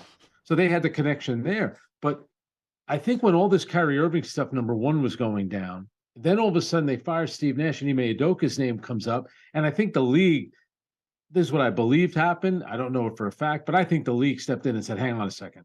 How are you going to hire a guy that currently is suspended by one team and now bring him into work for you? And by the way, guys, that was impacting the Boston Celtic locker room. from what I heard, guys like Marcus Smart came out publicly and said it, but I think Jason Tatum, Jaylen Brown, their position was, wait, so the guy you're telling us he can't coach us, but he can coach one of our rivals? That doesn't make any sense. So that whole thing probably messed up the Boston Celtics more than it did the Brooklyn Nets, believe it or not. It feels like a lot of things, and this is not just the NBA or the Nets, but organizations kind of akin to the kicker going out if it's windy in football and taking some grass off the ground and tossing it in the air and seeing which way the wind is blowing. I felt like the Udoka situation was a little bit of that, to see how negative the reaction would be once stories were out there that he might get hired. And I think there's some of that going on with Kyrie Irving in the whole situation. Yeah. It seems to be back and forth day to day in terms of reaction. It's not often you get Dave Chappelle joking about your team if you're the Brooklyn Nets in his SNL monologue. How do you view all of this, Frank? Well, and you're 100% right. I kind of think also the Ime Udoka thing was floated out there like a trial balloon in some respects. The Kyrie Irving thing, so when it happened, and so now it's about 16 days ago. It was that Saturday night when he had the press conference, and the whole back and forth with Nick Friedel over posting something on social media. Does that mean you're promoting it? Of course, in theory, he's promoting it. Who knew about the darn thing before Kyrie Irving tweeted it, and then everyone's kept talking about it? So in theory, that is promotion. But I thought the league kind of dropped the ball, because I think, if David Stern were around, I think David Stern would have met with Kyrie Irving pretty quickly and said, I need you to do this, this, or that. And if you don't do it, you're going to be in big trouble with me. That would have been a very private meeting that would have taken place. And David Stern would have been pretty heavy-handed, and I think it would have ended there. I think, as the days went by, and then Kyrie had the press conference, and then that kind of blew up. The next day, the league came out with a statement. Then they decide to suspend him, and then Kyrie apologized. And now, they set these parameters, which I don't think are outrageous. The one that I think, if I were Kyrie Irving, you're telling me to meet with, do sensitivity training. You want me to apologize. You want me to meet with Jewish leaders. Okay. I got to now give you $500,000. I don't know. It sounds a little bit like extortion. The other ones I could kind of see, and really for him, if he wants to play in another market like LA or Miami, it's not the worst thing to probably do those. The $500,000, that one I'm a little uncomfortable with. Is it fair or unfair to say David Stern would have done something and then we would have reacted, and Adam Silver reacts to the reaction? Is that an overstep? I think that's pretty fair. I think and I think that's why their statement last Friday, I believe it was, I think it was more about the league telling the public, yes, this is an issue that we care about. Yes, we are addressing it with Kyrie Irving. But again, I just thought he waited way too long. That happened on a Saturday night. I would think even by Sunday or Monday, they just should have met with Kyrie Irving. Guys, remember, I understand the traffic from Brooklyn to New York City sometimes could be a little nutty. There was no reason why they couldn't have met over a day or two. You're not asking the guy to fly in from Memphis, for crying out loud. He was, they were both in New York for a week. Yeah, and how much of the reaction to the reaction is waiting on LeBron James' reaction in any of these stories? Yeah. How much weight does that carry when he sends out a tweet, either condemning something, embracing it, whatever it may be on any topic? How much weight does that carry? Well, I would say that LeBron and Chris Paul are the most powerful players in the league. I don't think there's any question about that. But I also think the timing of what LeBron said, where he kind of, at first he waited, then he talked about hate speech, not really mentioned Kyrie's name. Then when he came out and said the punishment was excessive, that was right around the time Jaylen Brown of the Boston Celtics, who happens to be a vice president in the union, said the same thing. So I have a feeling that LeBron, and that the union keeps in close contact with LeBron, I think he knew where Adam Silver was going to go. And I think he kind of knew, it's probably safe for me now to come out and say this stuff and defend Kyrie Irving publicly. Because I think deep down, he might have been, trying to create a soft landing spot for Kyrie to potentially end on the Lakers. Do I know if that's going to happen? I have no idea.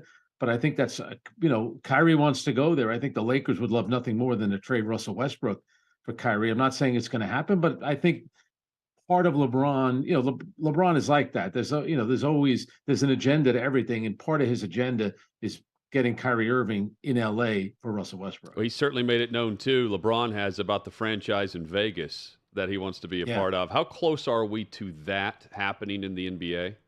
Well, think about this, right? So the NBA always had something to do with Vegas. They had the summer league there, which is completely blown up. I mean, it's amazing how many fans go to it. It's become like the NBA summer convention. You'll see everybody from Jerry West to the number 1 overall pick of the draft will be out in Vegas. So the NBA had the All-Star game there. They had summer league out there. And then what happened? All these other leagues ended up going.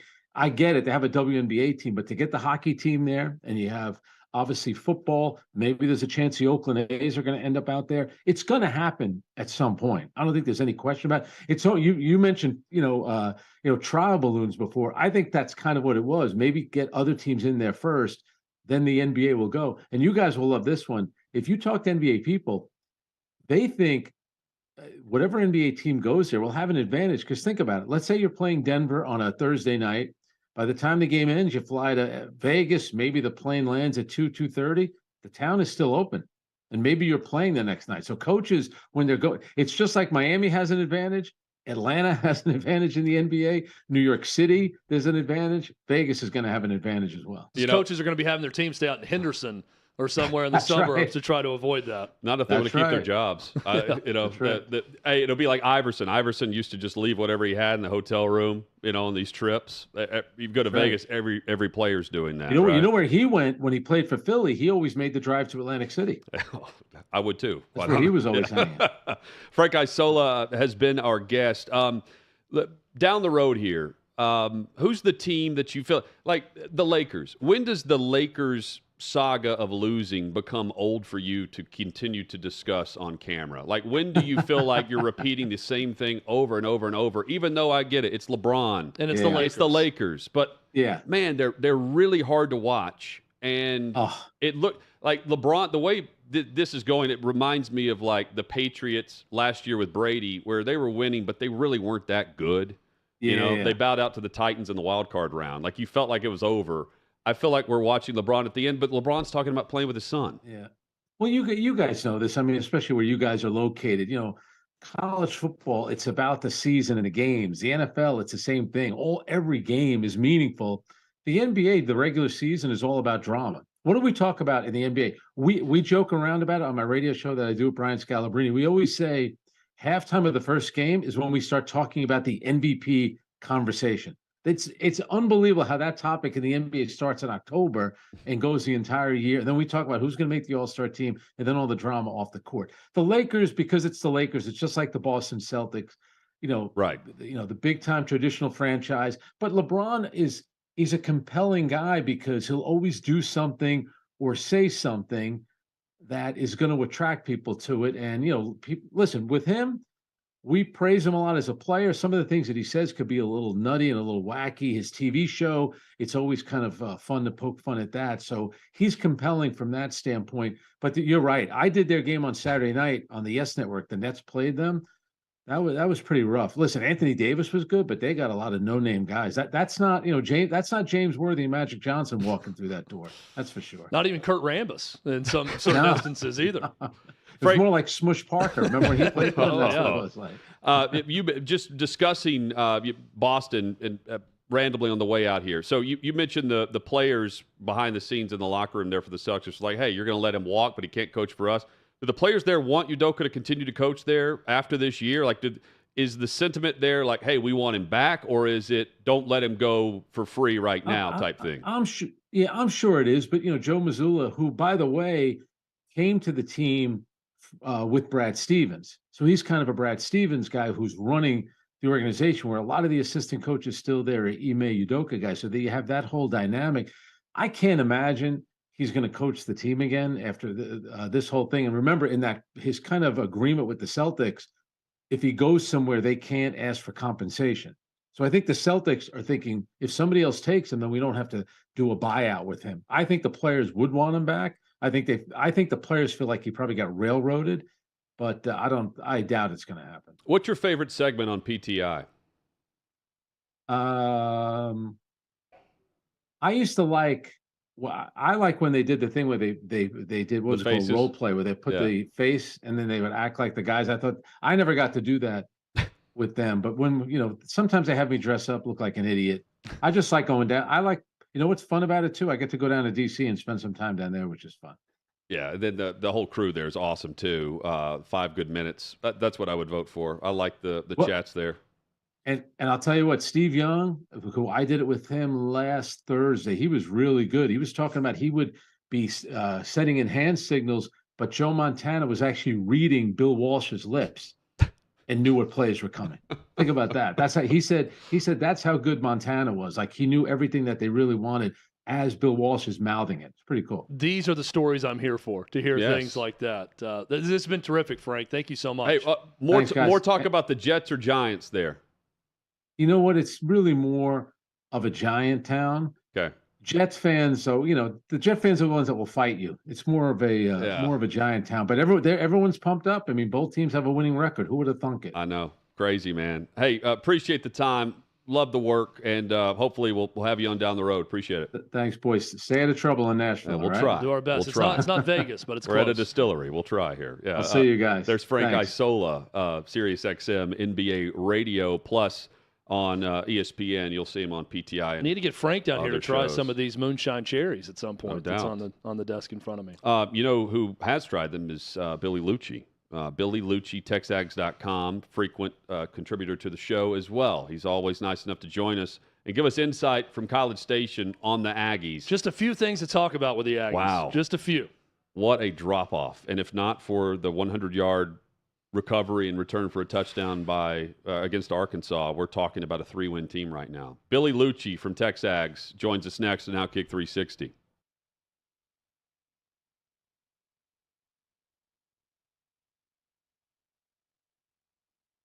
Hey, listen, if you missed my show, don't at me. I've got you covered. Take a look. I think very smart comment. Absolutely the right time and the right guy because, let's be honest, it's amazing. It is amazing to me. You mentioned Michael Jordan, and I am a big Michael Jordan fan. It's amazing the pass we give these guys. Like, we all think that Michael Jordan works so much harder than everybody else. Maybe he does, but I ain't buying it. You know how hard a guy like Pat Perez, who doesn't have an ounce of the talent that Tiger Woods had to work just to get to the you're tour, so outside or your a lane guy here. like Luka Doncic had to work just to get to the tour, or every guy that I saw like Calvin. I listen to you. You listen to me. Or that had to work his brains out like Calbert Chaney just to get to the NBA for 16 years. You have no idea. And I got to tell you, Tiger Woods is. I listen to you. Tiger Woods is the perfect guy. That dude had $40 million. That dude had a pre-plane. That dude had every commercial, but he still got down and he, quote, got it done in the dirt. Everybody doesn't have Tiger Woods' talent. Everybody doesn't have Tiger Woods' natural strength and ability. And a lot of guys got to work just as hard to just make it. So I think what Pat Perez did was beautiful. I think it was perfect. I think he picked the absolute right guy. I think Tiger Woods should shut his mouth when it comes to other players and their determination. That's just my opinion. But, hey, look, Michael Jordan worked his brains out, but he didn't work harder than Calbert Chaney. I guarantee he didn't work harder than Reggie Miller. Reggie Miller was all day. He just didn't have as much ability. 9 to 11 Eastern time at OutKick.com. What's up, guys? Tune in every Monday, Wednesday, and Thursday at 7 p.m. Eastern as I break down all the hot topics and share my final thoughts. But in case you missed an episode, here is what you missed. When Donald Trump came down that escalator in 2015, he said, we're going to build the wall. We have stupid people in charge making our deals and negotiating. He said, we're going to drill more, baby, drill, frack, baby, frack. He said, this is what we're going to do. Republicans have just said Joe Biden is a mess. Yeah, anybody with eyes and ears can tell that. But what are Republicans going to do? You have to remember, Donald Trump is not just fighting Joe Biden or Gavin Newsom or Kamala Harris, whoever the Democratic nominee is. He's fighting the mainstream media every single day. You know, what they don't want to tell you is all the great things that President Trump did when he was in office, how our military became stronger, how our allies respected us, and how our enemies feared us. They don't want to talk about the clear differences between a Trump administration and a Biden administration when it comes to troop withdrawal, when it comes to morale, when it comes to supporting the people who are here in our country first. You know, I have empathy, I guess, for the people of Ukraine, but I don't have empathy when my tax dollars to the tune of what is now, $20 billion have been sent overseas. And I I turn on my phone and I look, and we've got 500 shooting victims in the city of Philadelphia on a yearly basis. I mean, we need to do something here so that we're stopping the illegal drugs and border crossing, so that we're protecting Americans. That's what Donald Trump talked about. Putting this notion together of America first should not be a negative. It should be, why can't we take care of the people in Chicago and in Philadelphia and in New York City and take care of our homeless veterans? That shouldn't be a dirty word. And why are we taking care of the rest of the world before we take care of ourselves? Because the media wants to do that, and the media wants to tell you that the January 6th matter is the only thing that Donald Trump should ever be judged on. Tune in tomorrow at 7 p.m. Eastern to Tommy Lahren is Fearless, where I am joined by the one and only Larry Elder. You don't want to miss it.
OutKick 360 rolls on live in Nashville, 6th and Peabody with Yeehaw Beer, Old Smoky Moonshine.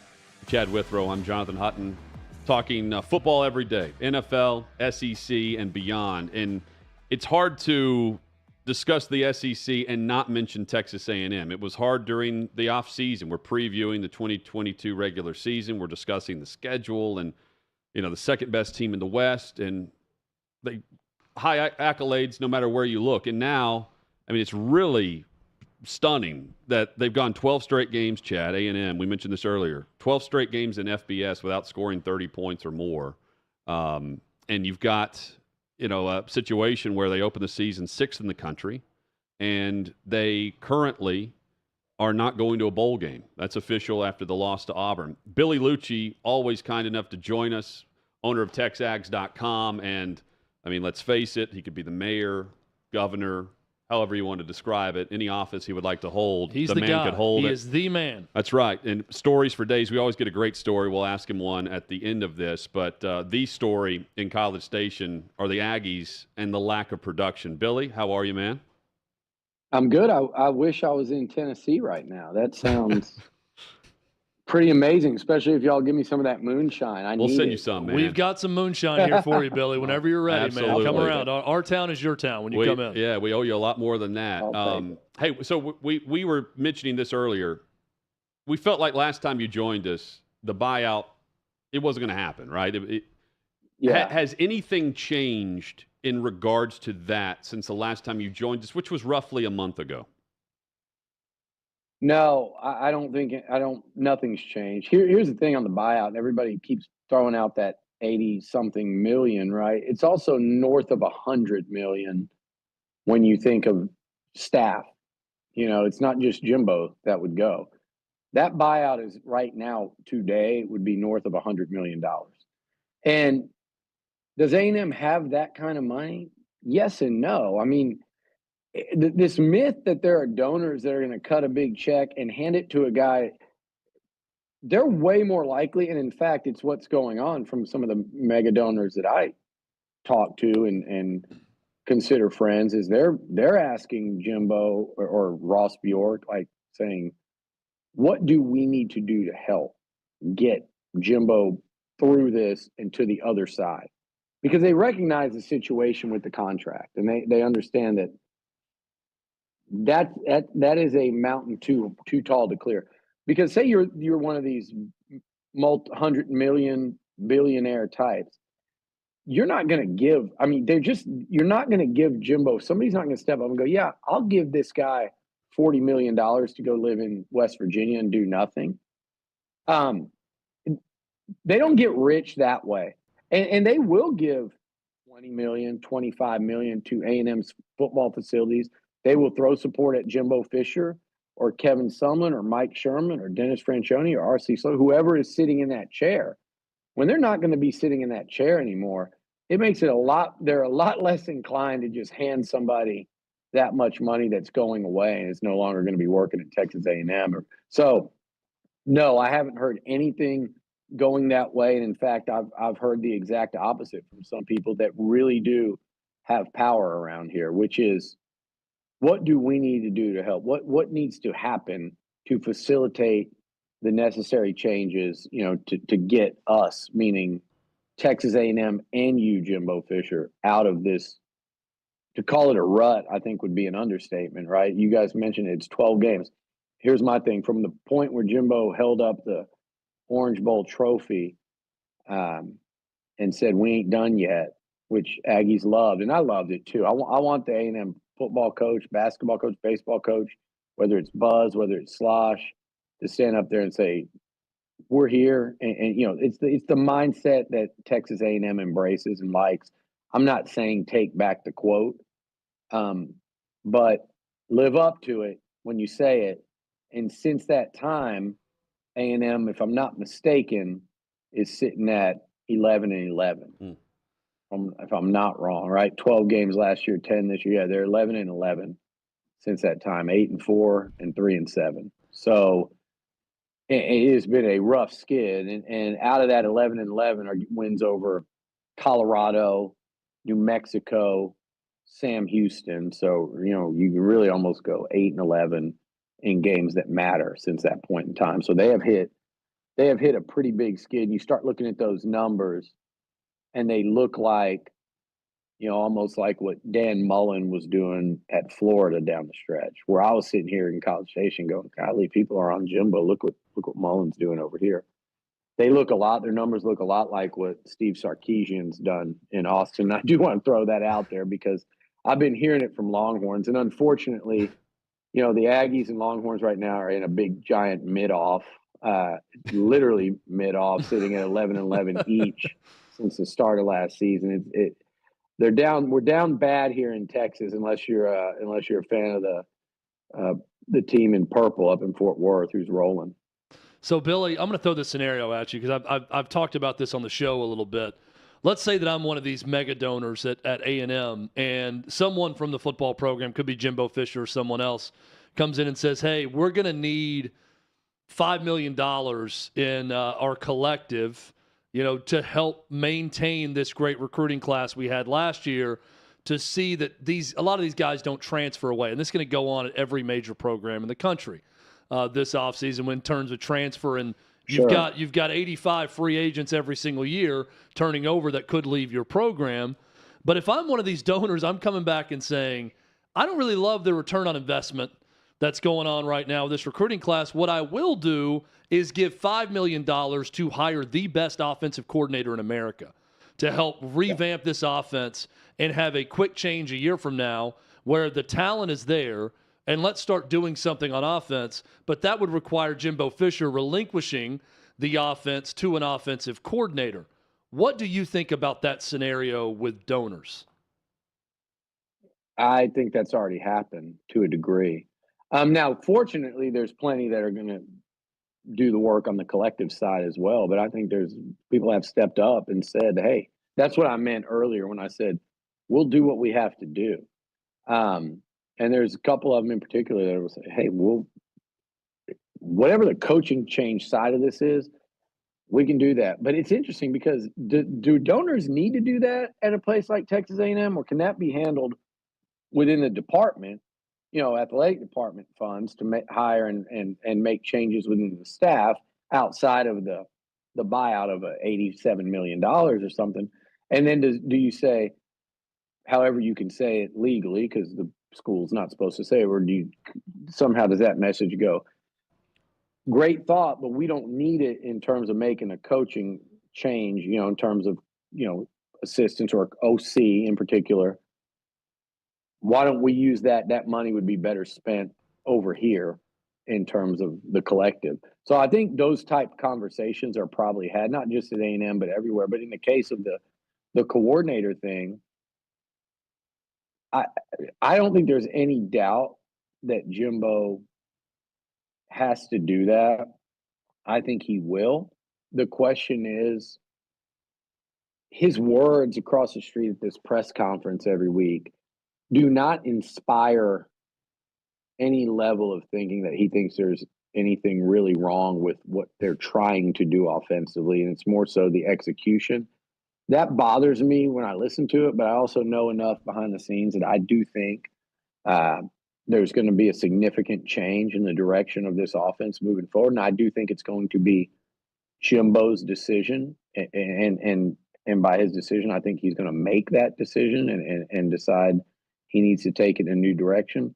I get that you can't sit in there, guys, for the last 6 weeks and say, yeah, our offense sucks and I don't like it, and then go into a staff meeting of offense after that. Like, it just doesn't – I don't think that's the way to do business, but I do wish Jimbo would be sitting in there maybe not making it so convincing that he doesn't think there's that much wrong with it and they're that close. In some weird way, had A&M beaten Auburn or lost to 31-28, I think you'd be seeing a coach right now going, hey, once Connor Wigman came in, look what we did. 28 against Ole Miss, 31 against Auburn.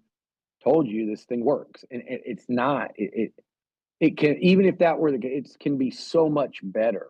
The talent is there for it to be so much better. And I think Jimbo Fisher, people don't agree with this. I think he's a brilliant offensive mind. I just think he needs to be pulled, and he's not going to get pulled against his will. And that's the part where I think everyone's correct.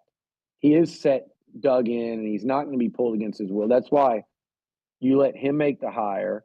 He finds somebody that he vibes with and maybe even is enamored with a little bit, like, oh, man, I really enjoyed talking offense with this guy during the interviews, and have someone that they can ride, that, can bring him along with him into this kind of, I don't know if you say modern era, but just kind of the current way offenses seem to be succeeding around the country and even around the SEC. So that, I think, is the path to doing it. We'll see, what moves Jimbo makes, probably, I think, beginning in a week and a half, maybe the day after you play LSU. Is there a name or an offense that intrigues you, Billy, that Texas A&M may target for an offensive coordinator or play caller that they could bring in at this point? I don't know Texas A&M wise, because that's I'll find out more about that as if and when things open up and an actual search gets underway. I haven't heard specific names. Names that I would like to see are guys like, obviously, Garrett Riley's a hot name right now. Not a lot of experience behind that at TCU. I like him on a personal level. He was a GA here way back in the day when I was just getting started. And Jeff Grimes, who's at Baylor, I think his style of play fits in this league, that physicality. And so I like what the guy at Wake Forest does. And Jimbo's had success hiring a coordinator from Wake Forest before, and Mike Elko. I like what Phil Longo is doing and has done at North Carolina. So those are just a few names. I don't know. I half expect just, hey, let's just get the whole thing going in the full circus mode and go hire Bobby Petrino away from Missouri State and just go all in with the craziness and embrace it. There's no telling which way they'll go. I could even see Jimbo maybe even looking in an NFL direction. I haven't heard anything like that, but that wouldn't shock me either. I don't think that's the answer, though, because I think that just kind of sticks a little too much in the lane. And I don't expect him to go all the way. I don't expect this to be like an air raid type of move at all. In fact, I would go as far as say that ain't happening. But there's a lot between what Jimbo and A&M are doing and the air raid. And I don't know if he's going to go past 50% of there, but I'd like him to get a lot closer, over there to the middle. And I think that's what you'll see him do. Billy Lucci, TexAgs.com with us. I know you're tired of the A&M and Longhorn comparisons here, but I'll at least make one more. Texas last year brings in Gary Patterson. For a short time, they were considering David Cutcliffe as well. Maybe that has to do with recruiting with the Manning. Who knows? We know Cutcliffe's with the SEC. Could we also see that where there is a friend of Jimbo Fisher that comes in as not an analyst, a consultant, a senior assistant, not offensive coordinator? You get where I'm going here. Could that also be an avenue where Jimbo Fisher, since you said it is his calls someone from his past to come in and help fix things? Maybe Cutcliffe would be your OC. I think that'd be Be a good one. Pretty nice. They don't have a quarterback this year. Maybe they get Cutcliffe and Arch Manning. Yeah. Well, the transfer portal's open. Yeah. By the way, Texas fans are going to hear that and love that one. Yeah. Yeah. I just want to upset them. No, that was never even an option. But no, I think everything's on the table. Okay. And I would love to see Jimbo get one of those guys. I read the article in The Athletic the other day. How do you even say his name? The guy that just got named the head coach at Charlotte today, or rumored to be taking it or whatever. Poggi, I think. I can barely say your last name. Poggi, right? I think it's Poggi. Yeah. So that article was pretty interesting about how that kind of he was such a life preserver there for Jim Harbaugh, who was essentially drowning, and they had a similar. If you looking for a comparison, that is one. You can also look at Notre Dame with how Brian Kelly had to reinvent himself after that year. They went, I believe, maybe 4-8. Now the difference is Kelly had a lot of sustained success there at Notre Dame prior to that. He had taken them to a national title game, but there are similarities in Kelly at Notre Dame, Harbaugh, and what Jimbo's going through here. I would love to see him, like you mentioned Cutcliffe, and again, I haven't heard anything about that name, but like a guy like that I think Jimbo Fisher could sit down with, at some point every single day and just shut the door and talk, and a guy that could be perfectly honest with him, brutally honest if need be, but also just on the same level of just talking like, hey, what are you seeing? You're new here. What do you see? Talk to me. And who knows? I mean, I would love to see that. I think A&M would create that position if Jimbo wanted it. I just don't know if there's any desire on his part to have that or to go down that road. I'm not trying to make the last 5 weeks impact the next 5 years, but how much has LSU's resurgence impacted A&M's chance at grabbing the mantle that we expected them to grab this preseason? Oh, I think it affects it big time because Brian Kelly and his I never thought, and you guys probably didn't either, and I know the people in Louisiana didn't even, that Ed O was going to last and that success was going to be sustained. I never was that scared of Les Miles, even though he was beating A&M. I mean, they were losing typically three games minimum a year, with the exception, obviously, of, but from when A&M joined the SEC, LSU sitting on 2 losses. If they lose another game, and look, they've done a hell of a job, but they've lost 2 games or more. I mean, they've lost 3 games minimum every year since A&M joined the SEC in 2012, except one, which was obviously one of the best years we've ever seen. Brian Kelly, I think his low years are going to be, the 9-3 type seasons. I'm not saying he's going to go win multiple titles there, but he's going to turn them into a national title contending program in pretty short order. His track record says he is. And that place, unlike A&M where you have to build up, A&M reminds me of more like a Clemson and what Dabo did, where you have to build it up. and then you can sustain it. But you got to have 3 years of really high success for it to just roll. USC, Texas, Michigan, Ohio, or the teams that are down a little bit. USC, Miami, even maybe not so much Tennessee, but LSU is certainly one of those where, like, 1 year you can ride that and the momentum and what you can do in that state and what they can do now via NIL.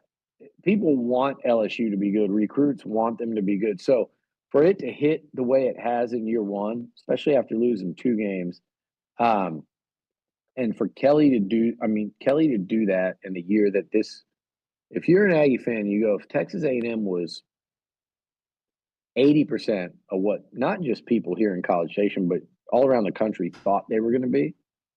If A&M was the 12th best team in college football right now, they'd probably be playing LSU for the SEC West title. Obviously, they're nowhere near that.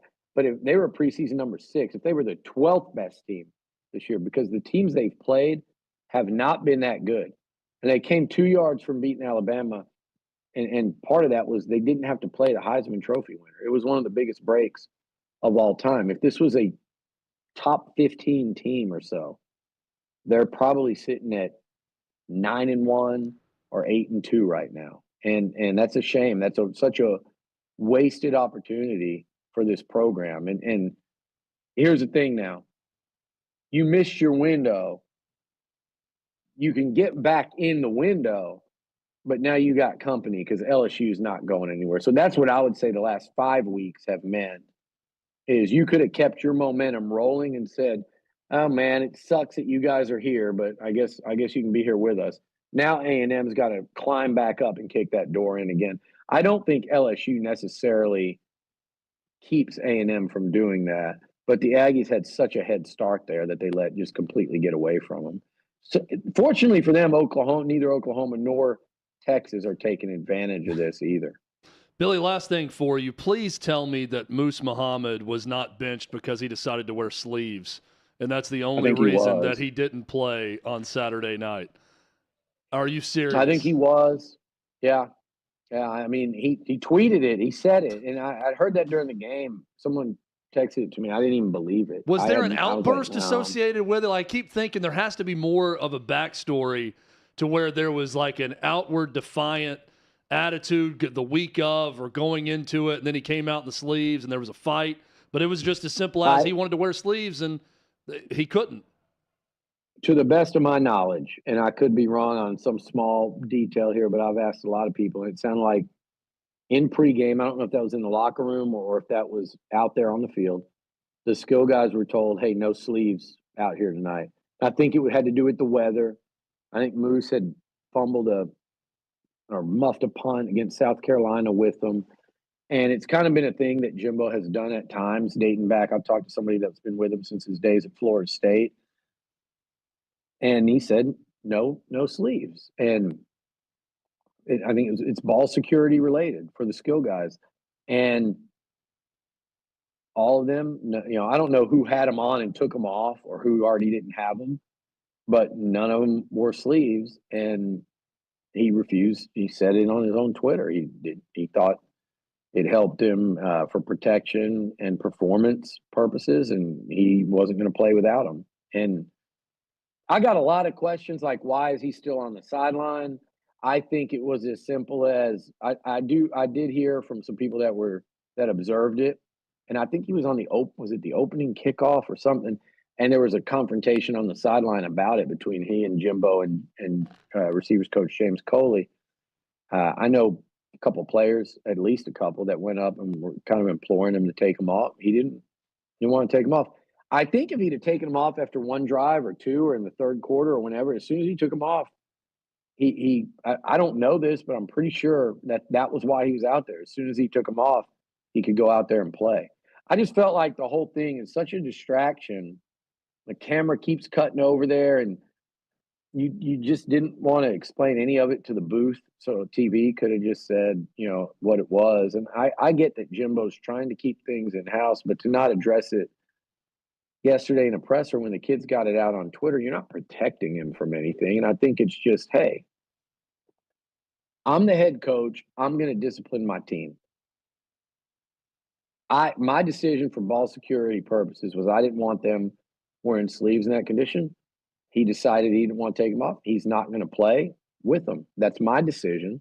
I don't think on his part that's micromanaging. I think Brian Kelly would do that. I think Nick Saban would do that. I just wonder why you just don't say, somebody, don't let him back out here unless he comes out here without sleeves, or in the presser just to explain it as such. Like, hey, I'm disciplining my guys. I'm going to continue to do that. And we've discussed it. It's all good. He didn't play this week. He'll play next week or whatever it is. But guys, you know this. This is just what happens when you're losing a lot of football games and you're losing 6 games in a row and it feels like the wheels have come off. These type things only happen when things are going that way on the field. Am I right? No doubt about it. It flows to the top of the surface for sure. Billy Lucci, all over it as always. Follow him on Twitter at Billy Lucci. Better yet, just go to texags.com. And the next time you're in Nashville, Billy, we've got any flavor of moonshine you want. Got these cherries for you here, Billy. I'll pack it up and send it your way. Got your name on it, some moonshine cherries for you. We always appreciate Seriously. you. We'll see you soon. I'm coming to Nashville. I'm going to make a trip, and we're going to have some stories to tell after that trip on the next appearance. Absolutely. That sounds good. We'll make Clay pay for it. Yes. Perfect. He can. All right, thanks, man. guys. Thanks, Billy. Talk to you soon. There's Billy Lucci, always kind enough to join us. And, next time he comes on, I want to ask him. We ran out of time there, Chad. I want to find out, when he talks to these Texas A&M donors over dinner, the net worth of the room. Like, he's sitting in a room with how much money?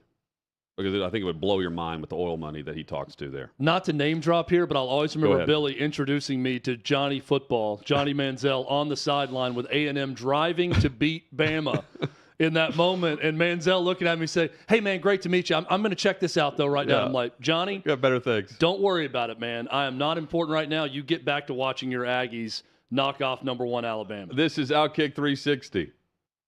Chris was a funny guy, and not like a clown, like make you laugh funny. He's just a genuinely funny guy. But I got to the team, and they were already deployed. Team 3 was deployed to Fallujah, and I got there and had a lot of time on my hands. So I went to free fall school and sniper school, and next thing you know, the team comes back, and I find out I'm in Chris's platoon. He had made a name for himself in Ramadi as a shooter, and at that point, he was just a white kid from Texas, so they called him Tex. But as a new guy sniper, Chris was really developing his reputation as the man.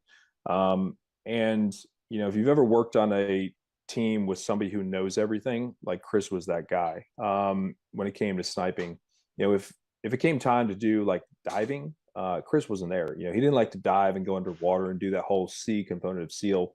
But when it came to sniping, that was his thing. And his ability to teach people, like, he would hold you to a very, very high standard, but at the end of the day, like, he was there to teach you. And for a SEAL sniper, knowing that we were going to Ramadi at the 11th hour, that was huge, because he could have been that guy that was like, I really don't care. You're a new guy, just pick up brass and shut up. Or it's like, hey, when you're inside a sniper hide, this is how you got to set up so you don't get shot in the face. Thank you. I appreciate that. And his ability to teach young SEALs made us much, much more effective, because when we got to Ramadi, a lot of snipers were new guy SEALs. Myself, Johnny Kim, the astronaut now, we were stepping up into those roles, and we had to be combat effective. And it wasn't for Chris, the dude who knew everything, and his ability to teach with some humor, we wouldn't have been as effective as we were. For example, like Chris' story is his humor. I discuss this in my book. We were out in the desert training. We're doing our land warfare block, and there's a little bit of like, team building exercises that go on late in the evening, where if you're a new SEAL hanging out with a bunch of older operators and you don't see any of your new guy buddies around, you're probably in danger. So that exact moment happened. I was out in the desert, and the guys were having a couple cocktails, look around, none of my fellow new guys were there. And then next thing you know, it's like a tsunami. You get jumped, taped up, and I wake up like a mummy, completely taped up, like literally all my nose and my mouth were open. I was completely taped up. and, strapped on a gurney and taken over in my rack and all that stuff and left for, I thought, until I blossomed as a butterfly. And about 10 minutes later, I hear this cackling, and you could never, you could never not hear Chris's cackling coming a mile down the road. And he came down cackling. I could hear him cackling. He comes in. He's like, "Hey, buddy, you all right?" I'm like, "Yeah." And he's like, "Good. You're going to sit here for a little bit, then we'll cut you out." But that's, I think, the level that Chris would go to, whereas like some guys wouldn't care if you got taped up and left for dead. But Chris was one that definitely, he was kind of a hugger when it came to new guys. But that's what made him a great teacher, and that's what made us quite effective within his platoon. So we obviously, what you just said about him is the guy, the teacher, the mentor. He sounds obviously as a class act individual. From the shooting standpoint, from the sniping standpoint, what made Chris Kyle when it came to getting that job done? Yeah, he was a guy that was there for game time. He obviously put in the work. He was a great shot. There were times though that, he was not a great shot. I remember training on the range, and his target looked like he was shooting buckshot out there. He claimed like the scope rings were loose, but ultimately, like he was the hardest worker. He was the guy who sat behind the scope just tirelessly. His eye never came off the scope. You never saw his head droop, to rest his neck. And that's like, if you're a hunter, more time in the woods is gonna make you a successful hunter. And Chris, his eye was always on the scope, and his dedication to the job. When it came to recce's and finding buildings, he knew where to set up. He knew where the enemy was coming from, and he was very, very good at getting us in the right position to interdict, which ultimately saves lives when it comes to Marines and Army. But he just had an uncanny intuition as to how to hunt properly on the battlefield.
Huge thanks to Jason Campbell, John McClain, Frank Isola, Billy Lucci. If you missed those chats, podcast always available wherever you download your audio. Just search out OutKick 360.